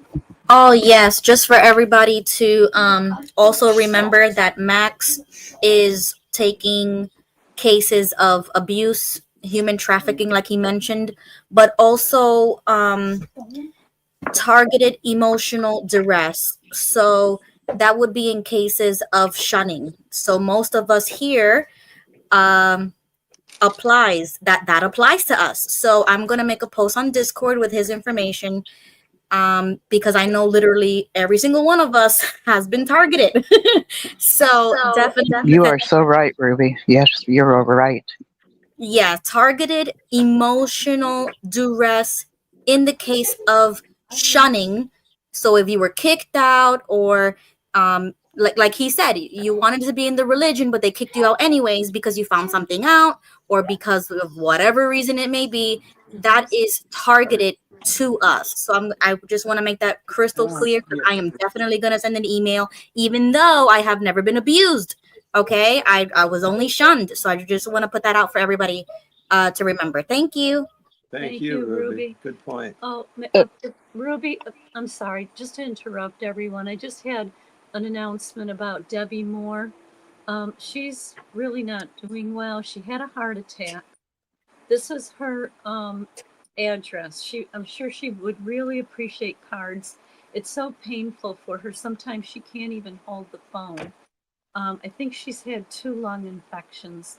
So if you want to reach out to her, this is her address right here. Maybe you can keep it up for a little while so people can get their paper and pens. And she really would appreciate a card. Debbie has always been so supportive, and she's had so many medical issues and problems. She's out in Nebraska. She is in assisted living now. Thankfully, she's in a good place, but her health has just gone downhill. And she was wondering why she was in so much pain around her heart, and she was having a heart attack. So she found that out afterwards. So please keep her in your thoughts, your positive thoughts, and cards would be appreciated. Thank you. And back to Jordan, Maxwell, any other insights, comments, or reactions? Anyone have any background on Jordan that you might know about him, or any interest in more of him? He used to be a Jehovah's Witness, right, for a while, and actually tell stories about hanging out with members of the governing body, and even talking about like having where they can get money from, like as if they had a blank check to, I forget where, somebody of elitism, where they they have like this endless amount of money that they can get from, I forget who it is. But Chase and Morgan, isn't it, Pastor Babe? I think so. Yeah, the Morgan sounds familiar. Yes. I mean, the tip-off for me in the very beginning was the fact that their publication was called Zion's Watchtower.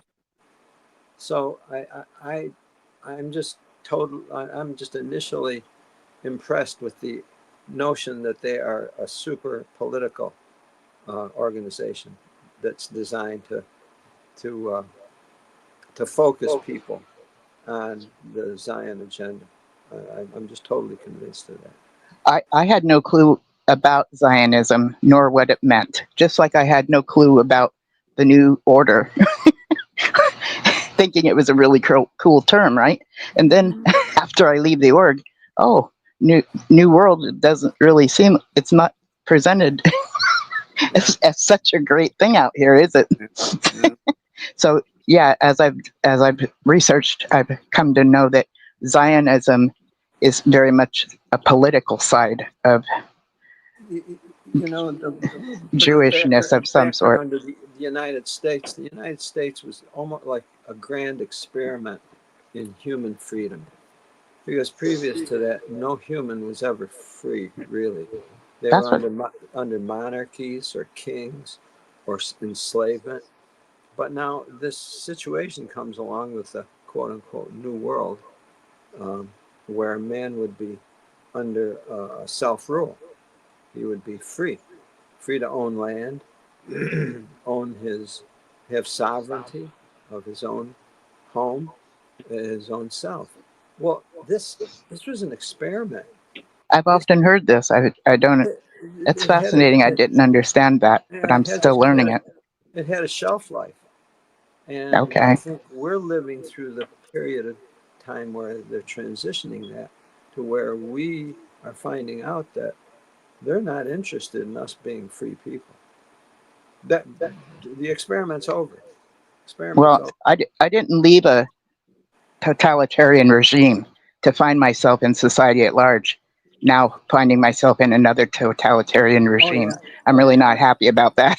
I'm like, no, wait, this ain't fair. But what's fair, right? I mean, even they studied, even in the Bible, if no one studied any other history, the history of the world was a history of slavery. Yes. It was all enslavement. Different nations taking over, but always slaves. We shouldn't be surprised that they haven't left that notion. So, I mean, even the fact that I know, Matthew, you know that members were constantly referred to as good-for-nothing slaves. They enjoyed claiming that we were good-for-nothing slaves. I don't know if you've come across this thing, organization property or society property in terms of people. Because well, I think when someone dies, a Bethelite, the family doesn't get the body back now, do they? That body's the property of the organization, isn't it? Is that right? You know, Really I don't know that for sure, but what you've pointed out, that absolutely makes complete sense, because of the way that you hand over rights when you basically signing into Bethel, or you signing into the special order of full-time servants. There's a vow. It's a vowed arrangement, I think. And because you've got other witnesses, Jehovah's Witnesses, the witnesses act as a legal bind. Yeah. That's how it works. So it's contractual through eyewitnesses, not necessarily just on bond paper, although that is another element to it. Yeah. And when a person is baptized modern day, it's on film.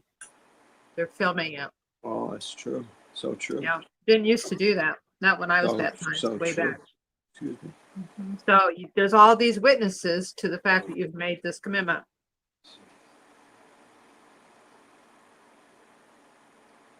So there was something I enjoyed from Fran and Joe when I first reached out in my early hours of the morning panic. And I wanted to just tie back into the theme of what they've set up here, the best religion. It's the right to be able to spiritually develop, isn't it? That's what it is. Yeah. So what is your truth? Well, what if I couldn't speak English? What if I can't speak Spanish? What if I can't speak whatever language? I still carry an inner truth, right? So when that inner truth is suppressed, that's the spiritual abuse, isn't it? Because that's what creates the harm. Yeah. And so when we were all oppressed. You could not speak what you wanted to speak, your own views. You couldn't develop your own views. You just had to repeat. It was, I think they call it the echo chamber. Everybody says the same thing. I went blind and I lost my hearing. Wow. It happened in the branch. And I didn't panic because I thought, oh, this is something like sunstroke or something like that. But it was the sheer oppression that had occurred. And of course, it's an insular system. So it uses its own doctors, it uses its own psychologists now. And as soon as you break out of that system, then they go, wait a second, this is, what's going on here? So when you break out of that, then it can put the doctors that are in that system, or the psychologists that are in that system who have the non-disclosure agreements and the contractual agreements and who are incentivized, it puts them against the doctors that are actually trying to help. And it even goes up to medical boards. So now you're a patient that's being attended to by this physician or that psychologist or whatever, and you've got to navigate this legal battle that's occurred as you're trying to get help to just reclaim your own voice and all of this. Well, you're nodding your head. You're very familiar with this. Matthew, can I just ask you, maybe you've said it before, but how long were you a witness? So you'd like from baptismal date? Or were you raised as one? Were you born in? I wasn't born in, but it is as far as I can stretch. So technically, you can say yes. I was exposed to other religions like Maharishi Mahesh Yogi and Jewish religion. And our family, somebody says, oh, were you connected to Freemasonry? As unpopular as that might be, yes. Rosicrucianists, and also atheists. So it's a mix. It's a mix in the family. But yeah, I was, you can say, basically raised in it. But I was educated in a Jewish school, which was a phenomenal education. And here's the kicker, Fran. In the Jewish school, they're handing us books on Scientology, Dianetics, Ellen. And why? Because the rabbi says, look, we're providing this for you, but we're not threatened by it. We're not threatened. Yeah. Wow. Yeah. So you were exposed to a lot. Tremendous. Yeah. Tremendous. That's great. Yeah. Yeah. Very, very good. Anyone have any questions or thoughts? I just wanted to, go ahead, honey. What are you guys? No, just a side note, we get a lot of calls and new calls coming in. And just to keep everyone posted, we have she has been chemo in Canada. She's 84 years old, and she sent her disassociation letter in, and they should be reading it this week. And she was so happy to finally be free. I think she was chemo for 16 years, and she's so happy. She had to call us from Canada and let us know. Matter of fact, if there is anyone in the Brunswick, Canada area, she would like to connect. If there's any ExJWs in the Brunswick, Canada area, just get in touch with us. Just go to ExJWFriends, or you can text us or call us. She was just so happy, and she sent us pictures. Also, we have someone from the North Carolina area in, hold on, let me get my notes. Come to find out, oh yes, in Burlington, North Carolina. She just turned 75, and she's been out quite a long time. But the interesting thing is that she was a witness right where we were a witness. We don't remember her because it was the early years, but she connected with us, and she's in Burlington, North Carolina. So if there's anyone near the Burlington, North Carolina area, she can't get out like she used to. She's handicapped, so she appreciates phone calls. So if anyone is interested, please let us know. But we've had a lot of people reaching out to us, and Diane was in the chat. She's from Eastern Tennessee, near Knoxville, and she's going to be going to the meetup in near Asheville, North Carolina. We connected her with Wildwall, and they spoke for 2 hours. So this is what we do. We love to connect people, and if you are lonely, you want to talk with someone, please let us know, because there's someone out there that would love to talk with you. And Debbie's address is still up there, so she is in a lot of pain, and she would appreciate cards. So thank you. Connecting us is really priceless. Thank you so much. Your whole world changes. The friends have shown us that their whole world changes when they connect. It's amazing. It's all amazing. When I was 16, I went and saw a Jehovah's Witness therapist, and what Matthew was saying, that there's non-disclosures and all this paperwork filled out. After I told him a thing or two, He then informed me he was an elder, and then informed me he'd have to call headquarters to turn me in. So I was not, I was not brought in the loop as far as maybe my parents signed something that said that he could do that, but I didn't know he could do that. I thought to myself, finally, somebody I can, confide in. And I thought because he was a therapist, I could actually use him as a therapist. I did not know that that could be done to me. So didn't Rutherford remind people that religion's a snare and a racket? I was 16, didn't know that yet. But you're right. Oh, no. Linda, you were betrayed. That was a betrayal. Yes. And that was unethical. Very. That deserves actually removing that person's license. He's well known within the org. They quote him in articles, even. Wow. Yeah. Yeah. Well, I mean, that's how they did 607, was get their own doctorate or their own professors to support that. And of course, then later on, those persons have crisis of conscience, and then they remove, but they keep their research handy, isn't it? Right. The same has happened in hospitals where nurses have seen witnesses who had accepted blood transfusion, and they broke that confidence as well, and they reported them to their elders. That's terrible. Yeah. I just want to welcome Stephanie and Gigi. Gail? Hi. Hi, Gail. How are Hi. you?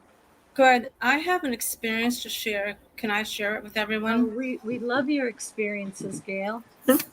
Well, I don't know if you remember, maybe a couple of months ago, I talked about this elderly brother that I was close to, and I was the only one that he would call because nobody helped him. Yes. And his wife passed away. Yes. Well, this one I want to let everybody know, to let you know how I lost my temper today because of this text I received.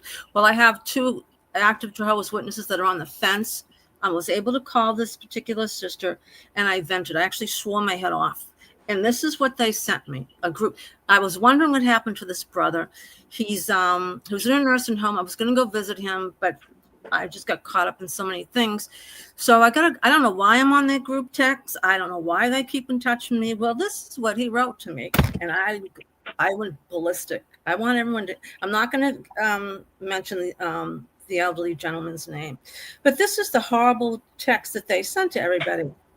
An update on so-and-so. He's in Leahy because he fell a couple of times. Nothing broken, but he'll be here maybe a couple of more days. If you want to visit, I haven't heard not to. But between the dementia and the sleeping, it's a very tough visit to go see. Can you imagine putting that down? And then they put, but folks in that situation are conscious of the attention. Oh, this will provide a great witness for all of us. Oh, so after I read that, I called up this particular sister. I started swearing my head off. And I said, look, if you don't understand how unloving and unkind, do you understand this particular brother calls me and he knows I'm not active.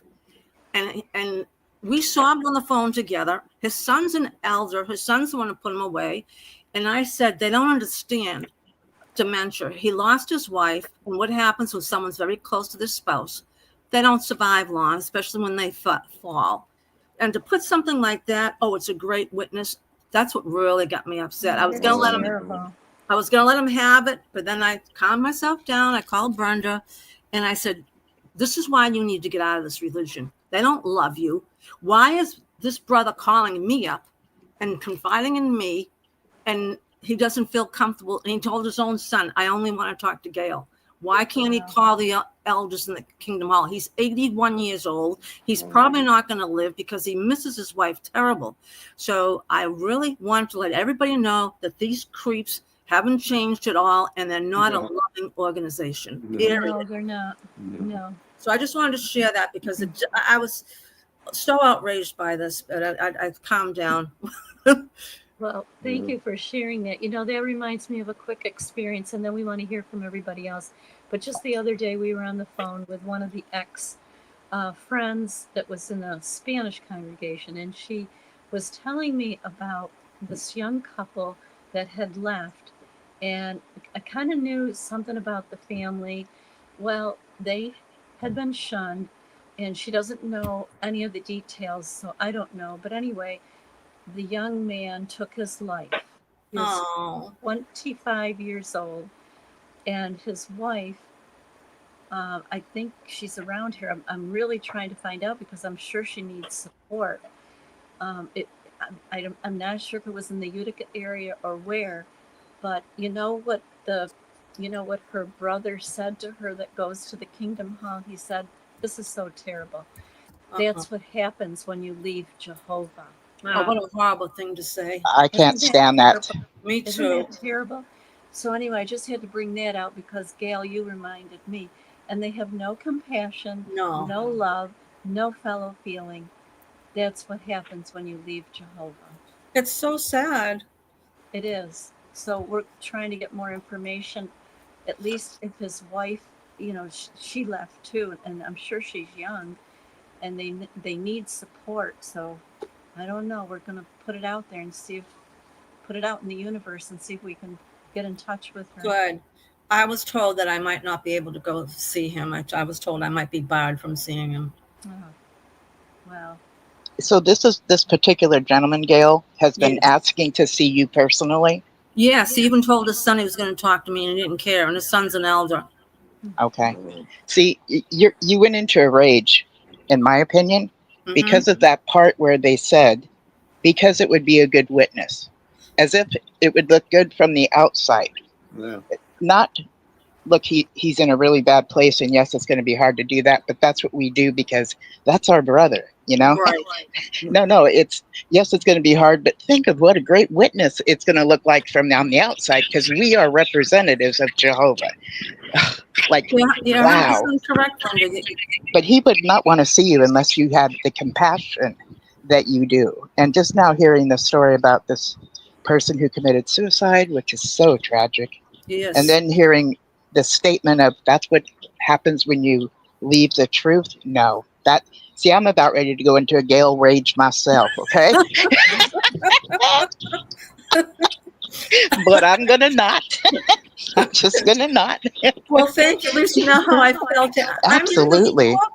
He's the sweetest elderly. I mean, I love him. I really do. I'm actually going to call the hospital, see if I can talk to him on the phone. Good. That'd be great. Yeah. Well, thank you, Gail. Thank you for sharing that. Oh, you're welcome. Because I just, the last sentence really, what was the thing that sent me off the edge? Oh, a great witness. It's like they're saying they don't care about him. Is what they're saying. Yeah, I know. I remember years ago being out in service, and we were with, it was back when they would mix brothers and sisters up. In fact, when I was young, they wouldn't let sisters go out without at least one brother in the car group. Right. Yeah. But anyways, we were out in service. I think we were out in the country, if I remember correctly. And there was someone, I don't know if it was a man or woman, broken down. So they stopped to help. And I think she might have had, again, going way back, I don't remember all the details, but she might have had a flat tire, and they changed the tire for her. And the people in the car group are going, oh, I hope that they tell them we're Jehovah's Witnesses.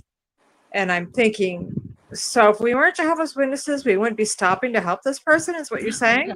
Oh, dear. I couldn't believe it. That's all I could think about. Oh, I hope they make sure they tell them we're Jehovah's Witnesses and we were out calling on people. When we were Catholic and if I were to help someone, I would have never even thought to say, oh, Right. I'm Catholic. Right. It's so crazy. And you go, so who cares?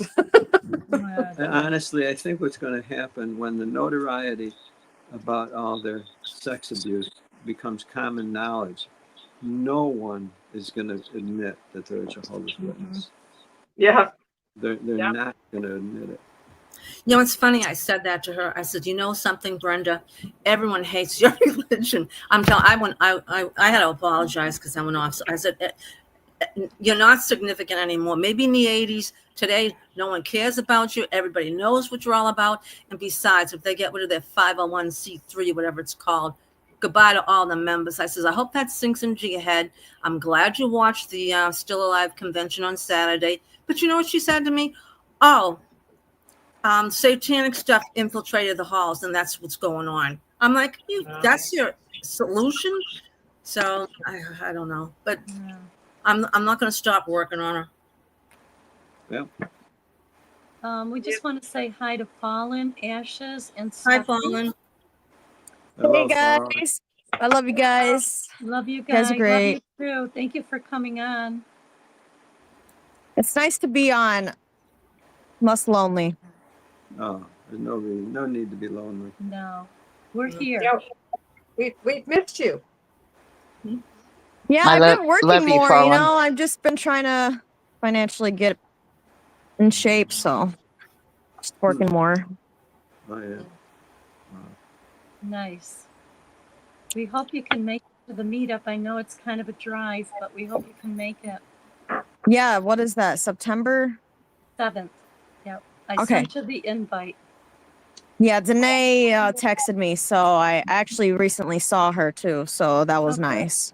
Good. Good. Good. She's also an ex Jehovah's Witness as well, so Yeah. it's really nice to be connected to somebody here locally. I could hang out with, Good. talk about Yeah, these things, and that's just important. I'm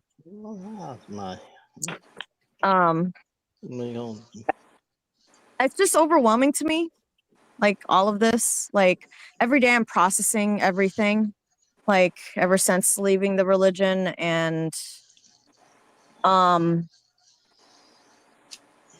I am continuing the music that I'm making just as Rita. I don't know if you guys remember Rita when we were at when we were all at the White House. Mm-hmm. I do. Yeah. I'm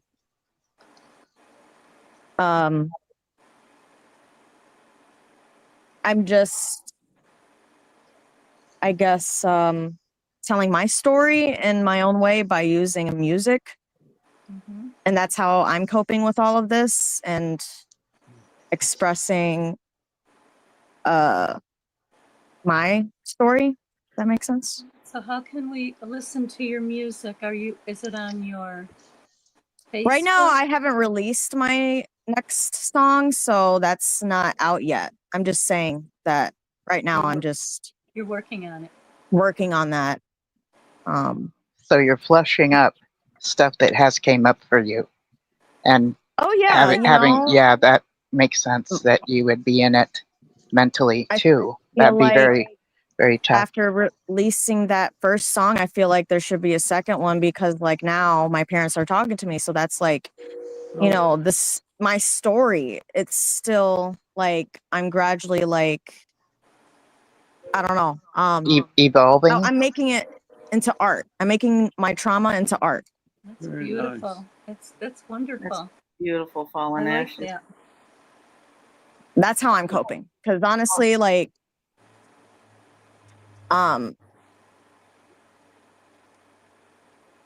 music helps me cope. And it's not just like, I'm really happy that there's this, you guys were just mentioning about the 17-year-old that's sending in a disassociation letter. Like, that makes me happy seeing all these other people that are reaching out and trying to bring justice to,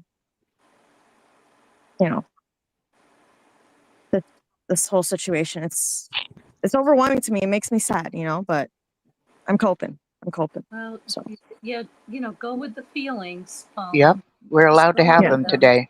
We get to have them. Yep, yes. And you'll get through them. Stephanie? Well, I wanted to say to Fallen Ashes, in history, there's always the Renaissance, which is a time of great, art, because art is created out of great trauma. The best art is created out of trauma. And so there's the 3 R's I always say. There's the Renaissance, the Reformation, a change in people's belief system, right? And then a revolution. So we're on the cuspus. Hang in there, sweetie. I like that. I really appreciate y'all. Y'all are so great. Thank you. Love having you on this journey with us. And Gail, if I might speak to you for a moment about your situation, the girl that said that she watched the Saturday podcast and said, "Yeah, I see what's going on. A satanic influence infiltrated Watchtower." That could be true, depending on the length and the depth of investigation that you do into the founding of Watchtower. But you could tell her that there's enough evidence found just in the divorce papers of Charles Taze Russell and his wife to prove that he was an occultist and a pedophile. So this issue of satanic rituals goes back to the founder, as far as this organization goes, but the connectivity to other, the greater brotherhood of misery, death, destruction. It goes further back, and we were talking, I heard the Zionist movement mentioned earlier, and that's one place in history to begin to understand this. But my research has showed me that the Watchtower and those that they work with to bring in the New World Order actually goes further back in history, and this makes a lot of sense. Any of you, if you're familiar with MK Ultra, this connection will make a lot of sense. So it's actually the bankers, the Jewish bankers, the Jews. They actually go back to ancient Persia, which is modern day Iran. And my research is showing that brotherhood, Muslim Brotherhood, has its roots in something called the Order of the Assassins. And if you look at, okay, Matthew, you're familiar. So if you look at their tactics, what they would do is they would find a young man on the streets. They would drug him and take him off to a paradise on earth, and give him all the fresh foods and beautiful naked women to enjoy in this garden that was his own kingdom. And they would just let him enjoy life. And then at one point, they would come in, drug him again, take him out of his paradise and put him back where they found him. He would wake up from this drug situation, right? In the place where he was taken from, and they would tell him, "Oh, you died, you went to heaven, but now you're back here. If you want to go back to heaven, this is what you need to do for us. We need that person killed." Wow. So fast forward, let's just talk about our American history and how that might connect to the religious institutions. So this is a Muslim Brotherhood, Order of the Assassins. Who had Lincoln assassinated? It was Rome. Rome was responsible for Lincoln's assassination. Yet, so if you look at the Jewish bankers, gosh, I want to say it's around the 1500s is when they were taken over by the Vatican Bank. Yeah, I might be wrong on my time there, but the Vatican Bank, that it's ruled, they're Persians, that family. Even though they're Italian, they're actually Persian. So I have a feeling that this is more connected to that brotherhood of destruction and death, and the occult that Russell would have been a part of at the founding of Watchtower, and not necessarily an infiltration. Infiltrated by other satanic groups, maybe, because they know they can get away with their activities in an already occultic satanic group. But that's all I have to say. Stephanie, thank you. I just want to add to that Brenda watched you, and she researched everything that you said, because she's like me. She doesn't take anyone's word for it. She looks it up herself. Well, anyway, one thing I'll have to say about her, she's researching, and I think deep down inside she knows it's not God's organization. And she's the one that introduced me to Kathy O'Brien, who was definitely under MK Ultra. And I watched Sean Atwood all the time with the MK Ultra, and I know all about Rutherford and Russell and all the demonic stuff that goes on. I've researched it for 18 months before I finally woke up. But I have a funny, you know what her problem is? Her husband's a ministerial servant. He has no clue she's doing this, and I think she's afraid of him. Or otherwise, I think she would have left a while ago. So, but that's something she has to work out. And thank you, Well, Stephanie. yeah, you're welcome. And thank goodness I gave enough little tidbits of information in there to keep her digging deep enough that at some point she's going to have to come out if she wants to save control. My thoughts is that when the Watchtower put out articles a couple of years back that yes, there have been, abusers in the congregation, they explained it as if they infiltrated the organization from outside, as if it wasn't already there. So what she said is kind of what it would, in my mind, that could be something the organization has taught her, and she might be using it as a thought-stopping cliche. So when somebody doubts something, they might go straight into, oh, but where else can I go? That's a thought exactly what she said, Linda. Those same words. Yeah, that might be something that's easily used to stop the doubt. That just stops your own doubt and your own critical thinking at that moment. But she always picks it up later. So that's what it sounded like to me. So she's on a journey, and it's going to be very challenging for her. And yeah, she's got you. And I love her dearly. I really love her dearly. The fact that she still listens to me and doesn't shun me says volumes. I was going to say, invite her on the program. I did. She was going to come on. I think she's shy, but she was going to come on. Oh yeah, that would be great. We'd love to have her. Dallas is being so patient. We want to say hello to Dallas. Dallas, hi, Mater. Hi there, y'all. Hi, Ashes, Hi, buddy. Juju, Linda, and Willa, Matt, Joe Fran. Now, I've been hearing it, and I understand as with this cult that I think it is, I agree it's 100% Zionist, and that it's operated by the Khazarian Mafia, and that it's by the Rothschilds are involved with this whole business. I do. I don't doubt it one bit. Whoever went through the dwelling together in unity induction? Just out of curiosity. Say the name again, Matthew. Whoever went through the dwelling together in unity induction with Jacob's ladder? I think we did. Yeah. Yeah, I think so. The green book, eh?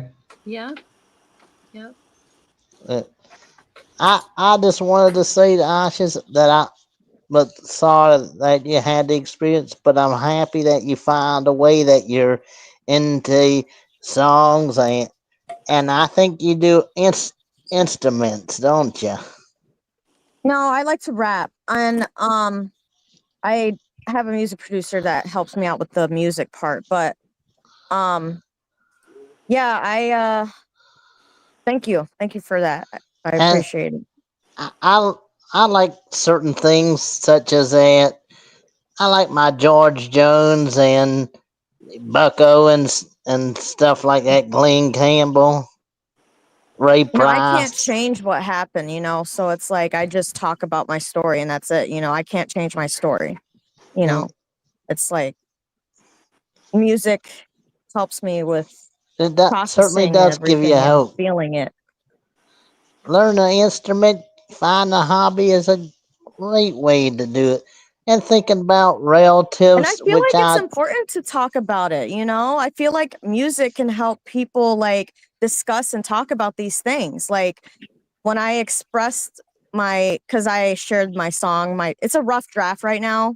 So I have a close friend that I share this to, and she almost cried. Like actually, she basically did cry when I showed her the song that I'm gonna release soon, and she expressed her experience when she was a child. Like, I'm not alone. I'm not the only one that's been abused. I'm not the only one. Like, this music causes people to express their story too. It And that's causes why I'm doing it. Yeah, it causes an experience in others by you being your gift, which you are gifted. And I would love for the video that you put out, a year or so ago, I would love for that video to be highlighted today, if at all possible, that you've already have out. But you're truly gifted, and it makes me so happy that you are using your gift and for Thank you. I just for want whatever you're going through, and it I does just help want people others. to be exposed, I just want people to know who is the pedophile out there, basically. Like, can we talk about this? Can we discuss this without feeling like, it shouldn't be talked about? We should talk about it. There's a I song by certainly Alanis agree. Morissette. Yeah, I agree too. There's a song by Alanis Morissette called Forgiven. And if anybody ever gets a chance to listen to, or look at the lyrics for the song by Alanis Morissette called Forgiven, it's pretty interesting about religion. And, just it's pretty good. But yeah, I'm really proud of you that you're using that gift of yours. I encountered somebody yesterday at the gym, and we were talking about, because she asked me, do I go to church? And I told her, I used to be a Jehovah's Witness. It wasn't a church, but it was a Kingdom Hall. And I wasn't allowed to go to any other church but the Kingdom Hall. So yeah, she asked me if I go to church. No, I don't go to church anymore, because my story is different. My story is unique. I was shunned. I was a Jehovah's Witness. I was in a high controlled religion. It wasn't like those regular, I guess, religions. But either way, it was a good conversation, because she was expressing how she believes in, the heaven and earth and all that, the gist of what the Bible is. And I basically said to her that, well, I don't understand why I don't understand why some people can forgive a sin such as pedophilia. I don't understand how you could possibly think that that should ever be forgiven. And we were in a really good conversation, and I basically told her that I know, for one thing, out of anything that shouldn't exist is that, because I'm gonna protect my child. Even if I am in paradise, I'm gonna protect my child. I don't think that that act should ever be ever exist ever again. Yeah. So it was just an interesting conversation, because she doesn't know if God basically, he even said, it was just a deep conversation. I just like to So talk this about stuff, it, see what other people are thinking. yeah. Unfortunately, whether a church believes they would deserve forgiveness or not, what happens afterwards is the ignorance that now that person can then be around children again. And that's not supposed to happen. Statistics have found that it's quite probable that they will offend again. And it's almost impossible to cure. And so it's not right that if the church decides to forgive them, that they still get to be around children. That shouldn't be the case. So I do agree. Legislation's changing across the country quite rapidly. In the state of Florida, they have changed the law that certain crimes against a child are punishable by death. So we do have hope. The world is changing, but it takes our voices coming together and rallying at the state and national and international levels to make this change happen. So let's hope that's what this campaign can bring about. So start digging up the laws that you want to see change, and let's do it, because we're going to have the voices behind it to support it. And along with that very thought right there, I just discovered recently, like I knew this was a far-reaching, um, how far the pedophilia is, but I didn't realize how far that government agencies and things and the court cases. I didn't realize how much they were touching whiff of it till recently. I think the convention kind of helped open my mind to that. But also, I've been looking and locally, we just my wife and I we just met someone. Excuse me. Sorry, we're all sick, so we'll try and get over it. Um, we recently met someone who endured some things themselves, and they shared their story, and we told them the person's still serving. Right, dear? Anyway, I think they're still serving in the congregation, and I said it's not too late to make that known and press charges. It's not too late, and so that there are things. I think people are really waking up to that, and government agencies are seeing it more and more. Yes, and um, they're being targeted. They want to say for their First Amendment or their freedom of religion, but why then are governments labeling them terrorists? What is there to be terrified of? That means there's a threat involved. What is the threat? So, yeah, I think governments are figuring out who they are. Absolutely. I absolutely I agree on. Mm-hmm.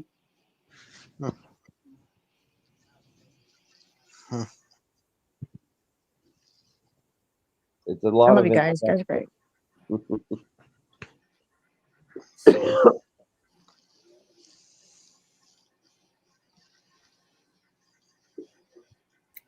So, Fallen Ashes, where do you live?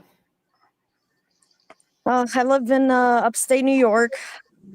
Pretty peaceful. It's away from the city, so Nice and green up not there. bad. Huh? Nice and green up there. Yeah. Not And too hot, but it does get hot. You know, it's not too hot though. It's nice. I like it up here. Nice hiking trails and just it's relaxing here. It's not bad. I can't complain. I mean, yeah, there's been gunshots here because there was a Puerto Rican fest not too long ago that I went to, and there was a whole bunch of people getting shot. But you know, other than that, it's pretty nice up here. Other than that, Mrs. Lincoln, how'd you like to play? You know, there's a little gunshot, going on. You know, I'm glad I'm not shot. I'm good. Right. But whoever was shot must have been a pedophile. Well, if they're in Florida. When little buddy comes back and we say hi to him, they trick off for a minute, but when they get back, he's waiting for us to say hi, friends. I know he is. Linda. He's such a cool dude.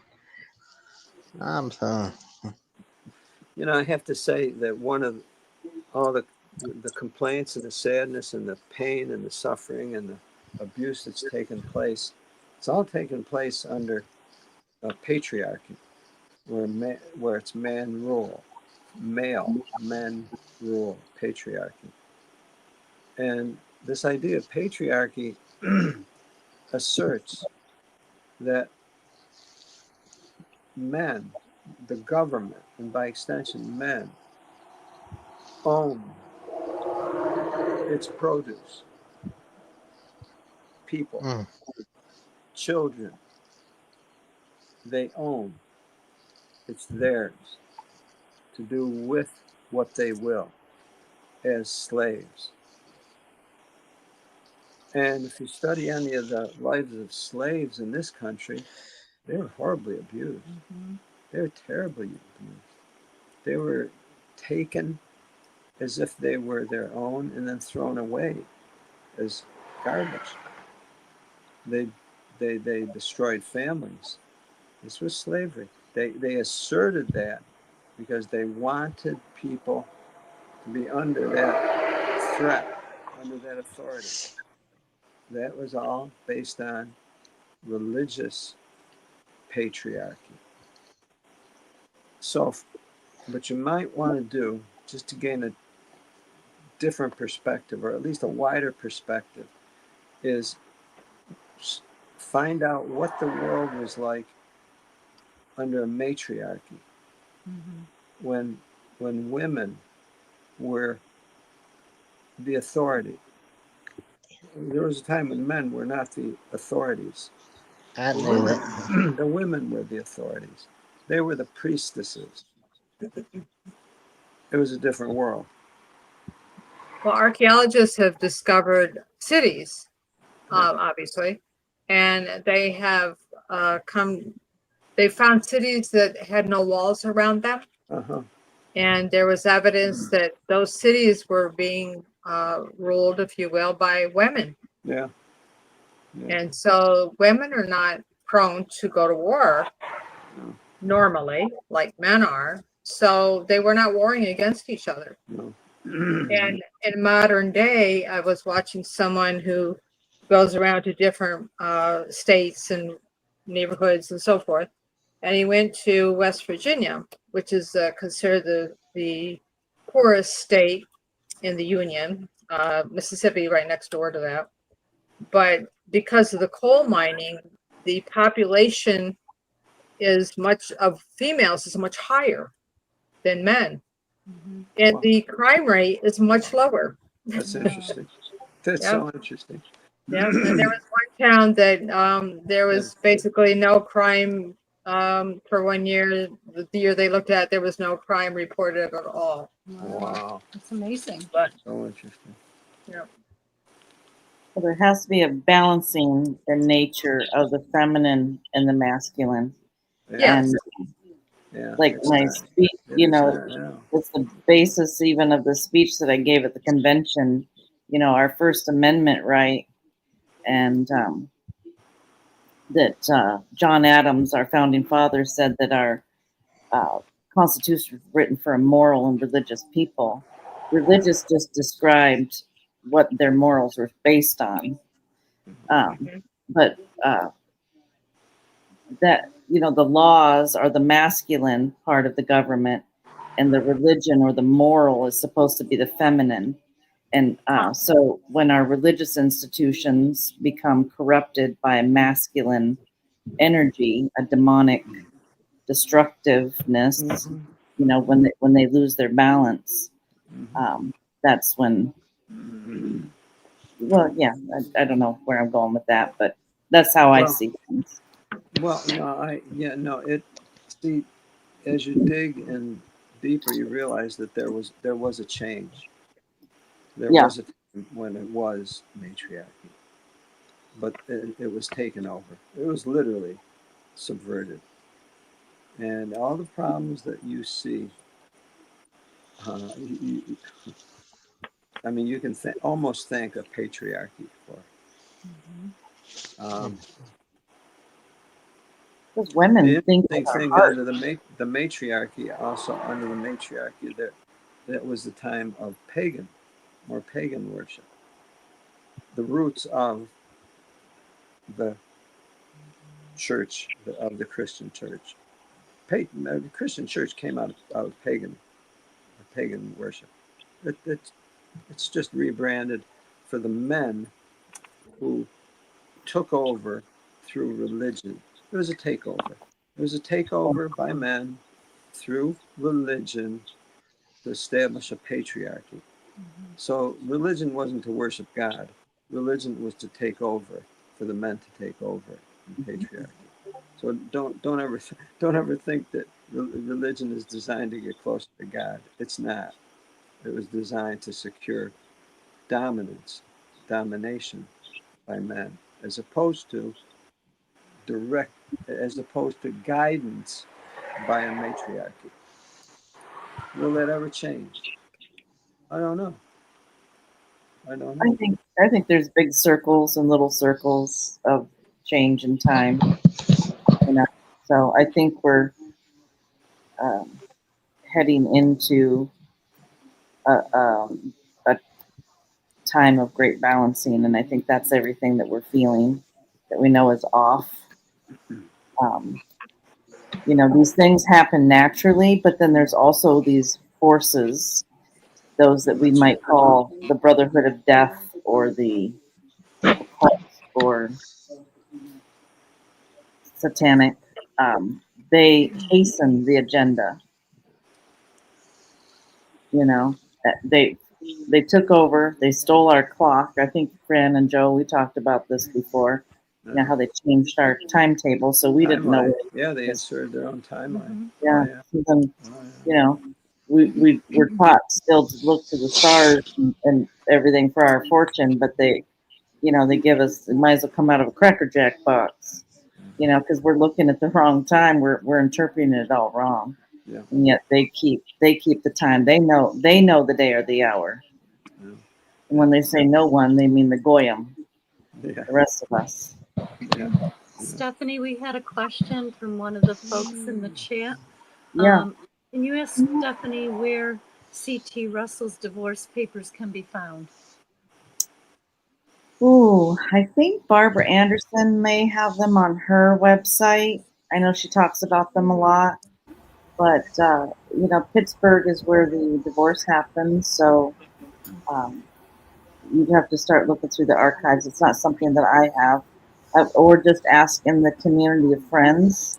You know, start asking that in the discussion groups. Hey, I'm doing some research. Anybody have a link to this? That's how we have to start working, is like collectively as a group, sharing our information and our, you know, and getting inspired. However you get inspired, you know, need to be taking our. She can go to Watchtower History Guys, Jeff and Paul. They're doing in-depth research on Russell and Rutherford. It's a whole bunch of series, but they have documentation. They have what do you call that film? Microfilm, and they. Jeff's from Pennsylvania. He went to the library and he got all the archives. He can prove everything that they say. Perfect. And they were instrumental in helping me with all the research. They do an enormous amount of research on both of them. Yeah, they're very good. Gail, is this Gail from the with the headscarf? It's the Watchtower History Guys, Paul and Jeff. So on YouTube, it would say JW and then history, and that's hosted by Jeff and somebody named Paul. Neither one of them have been baptized Jehovah's Witnesses. One studied, the other one grew up around them, and they have discussions, and Jeff has a huge library of things, and he'll bring it on screen, these different subjects that he brings up. Yes, you did. I don't know if they put the links in the description or not, but they're very thorough when they share what they do. Yes. Oh, they'll tell you where to go. It's very easy to look up everything that they say. Okay. They are. I actually had a phone conversation with Jeff, and actually they've got a couple of meetings.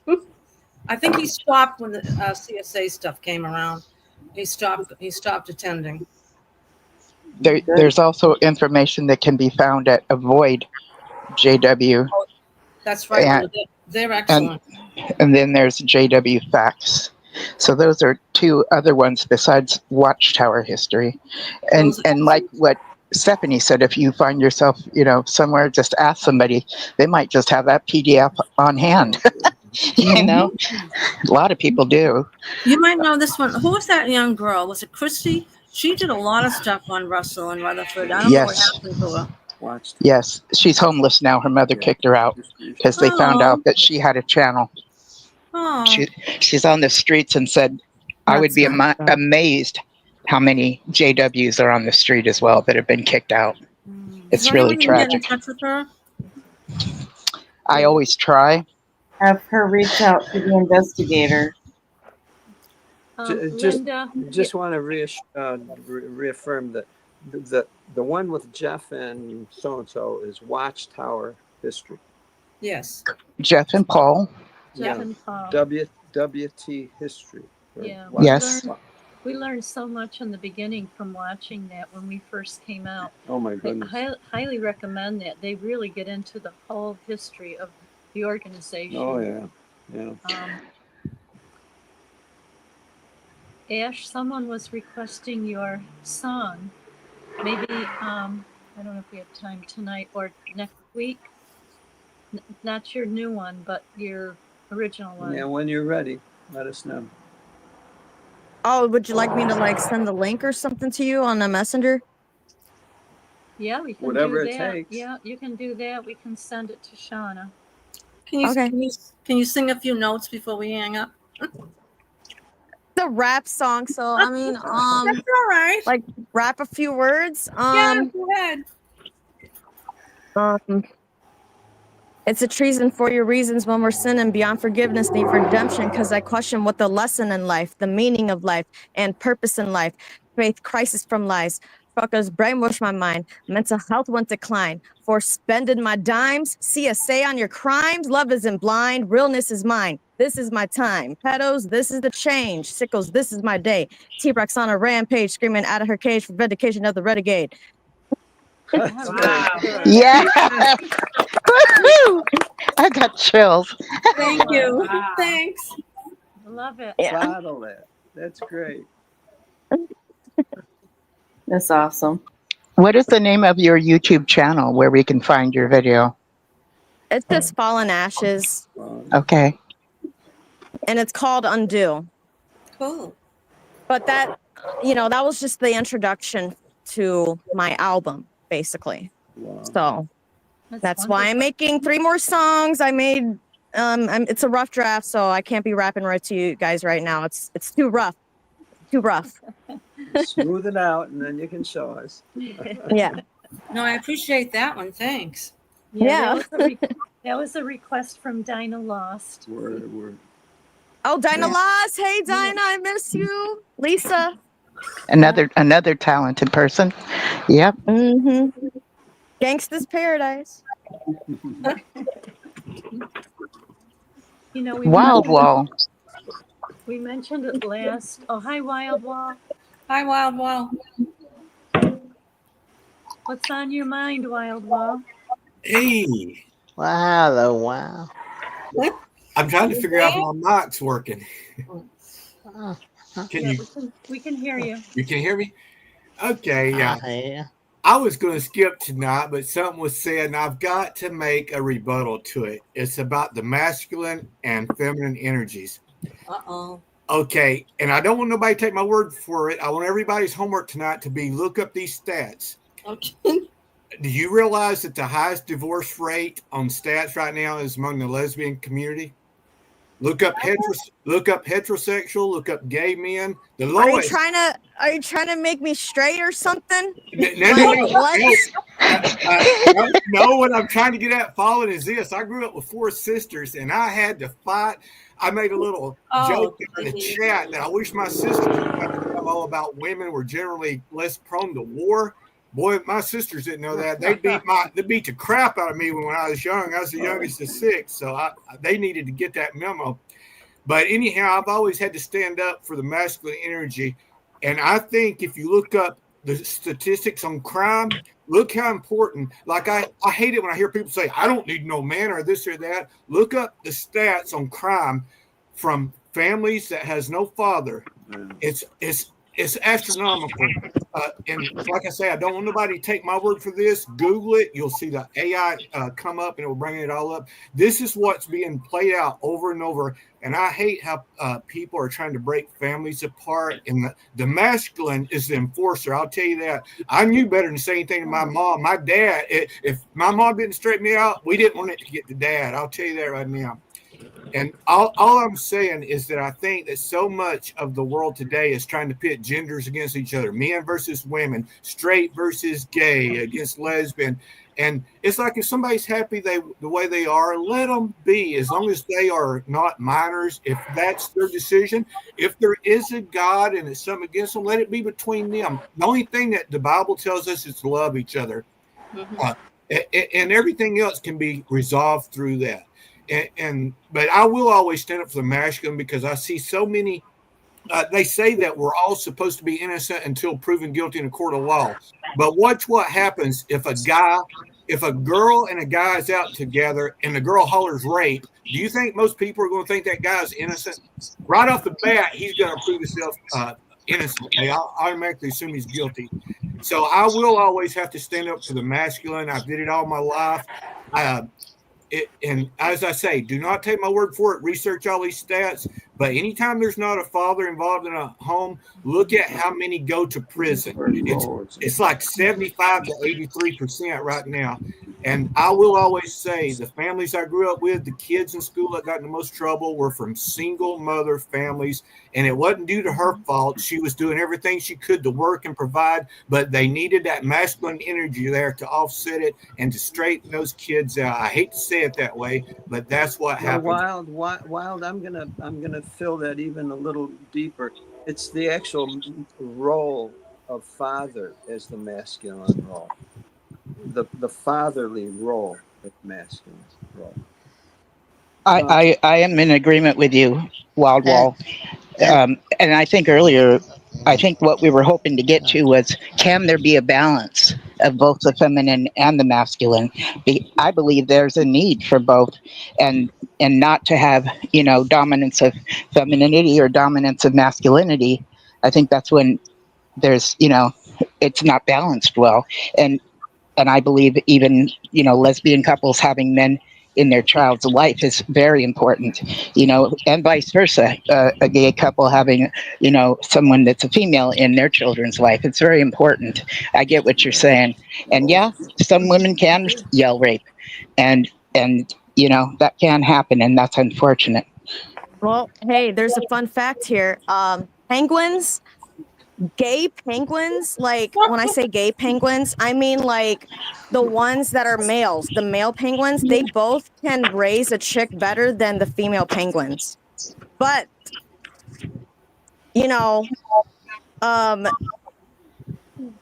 is that because of testosterone or strength? I don't know. But at the end of the day, we humans have technology to give us strength. Even the disabled can be as strong as the abled. So I personally I feel like, I enjoy spending time with girls, my female companions, and especially the one that I like, because it's more fun. And I wasn't trying to cause a division as far as the male and female. I ended up being a single mother, and believe me, it was not what I wanted. And it was the hardest job I ever had to do. And I worried all the time that this boy might end up in prison because he went down some rough roads, but he's doing good now. You did a good job. And I wanted to explain too that I had worked in the home of a female prison guard, and she had worked in both male and female prisons. She said, I've had everything thrown at me that you can imagine. I've been called every name in the book. She said, I would never go work in a female prison again. She said it was much harder than being in a male prison. So there's the other side of that. So I wasn't trying to put women above men. I didn't mean to do that. Oh, you didn't? And is this Annie that's talking? Yes, it is. Yeah, yes, Annie. And I hope I didn't come across that way, but I'm just saying that in today's world, I hate how they try to pit us against each other. And if like I'm sure y'all have heard about, which I shared this with Linda on her site about would I choose a bear or a man? You've probably heard that discussion. In the woods, and they're constantly putting guys down. And I did not like what the Watchtower Society did to men. I know you women had it hard in the Watchtower Society, but let me tell you what they did to us guys. Matter of fact, what Fallon just brought up, that word testosterone, look it up and find out what we've got to have to really produce that to be masculine. The Watchtower took most of it away from us. We weren't allowed to play sports in school. We couldn't wrestle. We couldn't play on the football team because bad association. And so many guys are being raised by single mothers. They don't have a male role model, so they're losing testosterone that way. They go to school. 90% of the school teachers are female. They don't get that masculine energy they need there as a role model. they are losing out. And that's why I'm telling you, these kids, the boys especially, but the girls love a father too. But these boys need a role model. They need a masculine energy around them, and the world will be better off for that. But they need to do it the right way. They don't need to be taught, oh, a woman's less than us. No, they are to be a compliment. They're just as good as us, but they are different in a good way. We're all different. We've got our strengths, our weaknesses, but I constantly see this in today's world. And if you ever get a chance, get on YouTube and type in stuff like red pill, blue pill, and you'll see where both from the men's perspective and the women, they're putting each other down. And I'll get on there, and you might even see Wild somewhere, but I'll try to correct them. I'm like, you don't understand what's going on. This does nothing but help governments and elites to keep us divided. That's true. Yeah. If you can divide and conquer, that's the easiest way to do it. Yeah. I was a single parent. When I was in my 20s, I raised my 2 children, and I never told the school system that my children were of a divorced family. I kept that quiet because I didn't want them throwing that back at me. And I learned that in the mental health field. Well, anyway, both my children are extremely successful. I have 3 granddaughters that are all college grads, so I didn't need a guy to raise up my children, but they saw their dad on the weekends, so they had the best of both worlds. So, but I raised them on my own, and he never gave me a dime. So, You know, I think that if anybody's trying to put anything down, you should rethink, you know, what does that do to me? Like, what do I think about this? Because personally, I don't have anything against masculinity or femininity. I believe that we need both.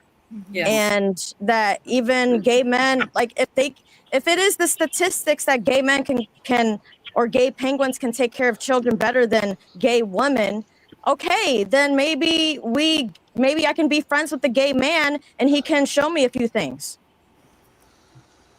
You can at least be friends with a male pigeon or penguin. Sorry, I was trying to put a little humor in there. A male penguin. A male penguin. And well, when you asked me that question one day, would I pick the man or the bear? I was like, yeah, I need the man. And I didn't even understand the whole dynamics. I had to look it up later, the whole dynamics behind that question. And when I found out the dynamics was most women would choose the bear because men are unsafe. I didn't know that when you asked me that question.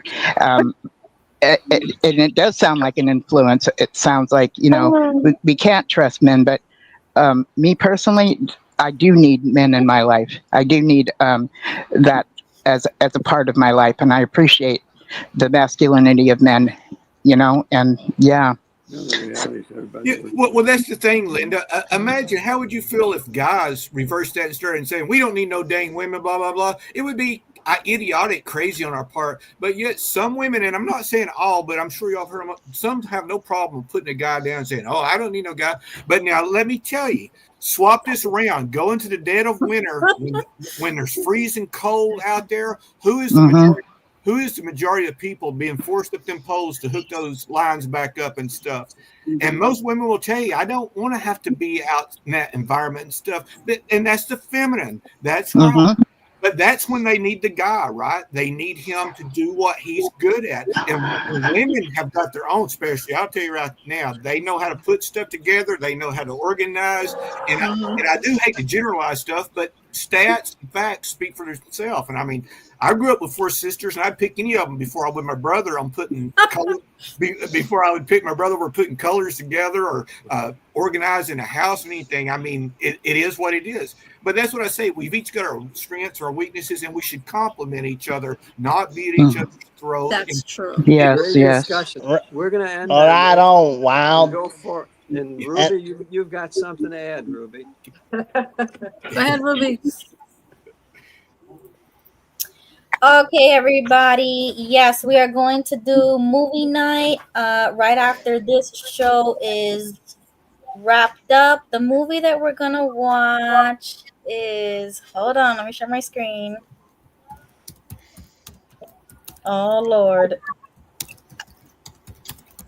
I don't even have it ready. So sorry, guys. Okay, Shauna got me, thank God. The movie is called My Cousin Vinny from 1992. Oh, that's a great movie. Okay. I haven't seen this one either. So if anybody wants to join us, we're gonna put a link in the chat, and we can join the movie room. And I will play the movie as soon as we head over there. So click that link right there in the chat if anybody wants to join us. We're gonna watch that movie together. Just mute yourself while you join because we will be able to hear you. So I'm gonna be playing the movie. Is it? Oh, you're welcome. Is it okay if I give a comment about your video that you played earlier? Yes. Okay, because the topic was the best religion, and we watched a 30-minute video. So if anybody needs to go back and watch that, rewatch that. But while I was watching it, I really disagreed with like 80% of what he was saying. And the only comment that I wanted to make was that basically he's just giving his opinions and his experience when he grew up in as a Catholic. And I feel bad for him, just like I would feel bad for any one of us who had a bad experience with religion. But I want to just like always remember to separate cults from religion. What we went through was a cult experience, not religion. And once I separated the two, I was able to embrace religion again. And I know that that's not for everybody, but I just want to, always remind us that it's two different things. So when he's talking about religion, I don't relate to that because I was in a cult. I wasn't in a religion. Okay. And then the second part is that I disagreed with his notion of not debating anybody, that he would just read books or encyclopedias. Well, I disagree with that 100%. I think it is vital to have conversations and debate other people and their ideas, because you cannot get everything from a book. You don't learn everything from a book. You need human experience, you need human conversation, and you need to understand one another's mind and ideologies and belief systems and where they come from. And there is an element of faith when it comes to believing something. You cannot get faith from a book. So even if you are Christian and you read the Bible, that doesn't mean you're going to have faith or that you're going to believe in it, because it's a book. There are some things that are mysterious, and you need to have that faith and that trust. So I disagree when he says that he would never debate anybody, or that he would never, do it again because of the experience he had as a child. I don't want to let our past define us, or let our past, not let us move forward into something new just because we went through something bad. So that's the only comment that I wanted to make. Thank you so much. Well, thank you, Ruby. Well, thank you, Ruby, and I truly agree with you on that. I agree with Ruby one. too, 100%. Yeah, I agree with you, Ruby. I wanted to ask you your opinion on something. I thought it was too negative. Privately. I'm kind of done with the debates. It's like, okay, you think this? Great. Let's move on. Right. I don't have to do debating. It's not as important to me as it was back in the time when I was into what is called apologetics. And that was something where you stand up for the faith within mainstream Christianity. But today, I don't much have to debate, but sometimes I might, but I don't feel the need to. Good. Colin, you had a question? I'm sorry, what's that song? I Love You Just the Way You Are. Who sang that? Well, Don't go changing yes, thank you. to try to please me. Don't change the color of your hair. Yep. I like that song. Beautiful. Oh, what was your question, Fallen?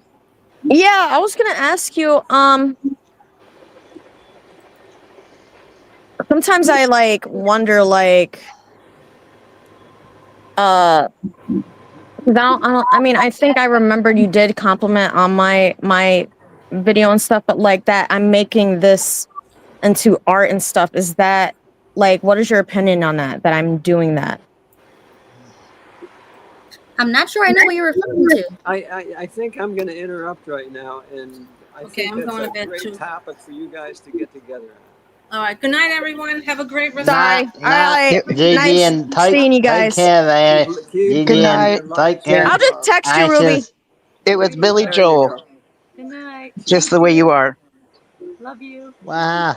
Matthew. Hey guys, Wow. Thank you all. I couldn't get on Take care. stage, so I. Bye. thank you. Matthew, Okay, I want to tell you guys, that's everybody. 1100 to 1300 on the order of assassins. 1100 to 1300 on the order of assassins. Okay.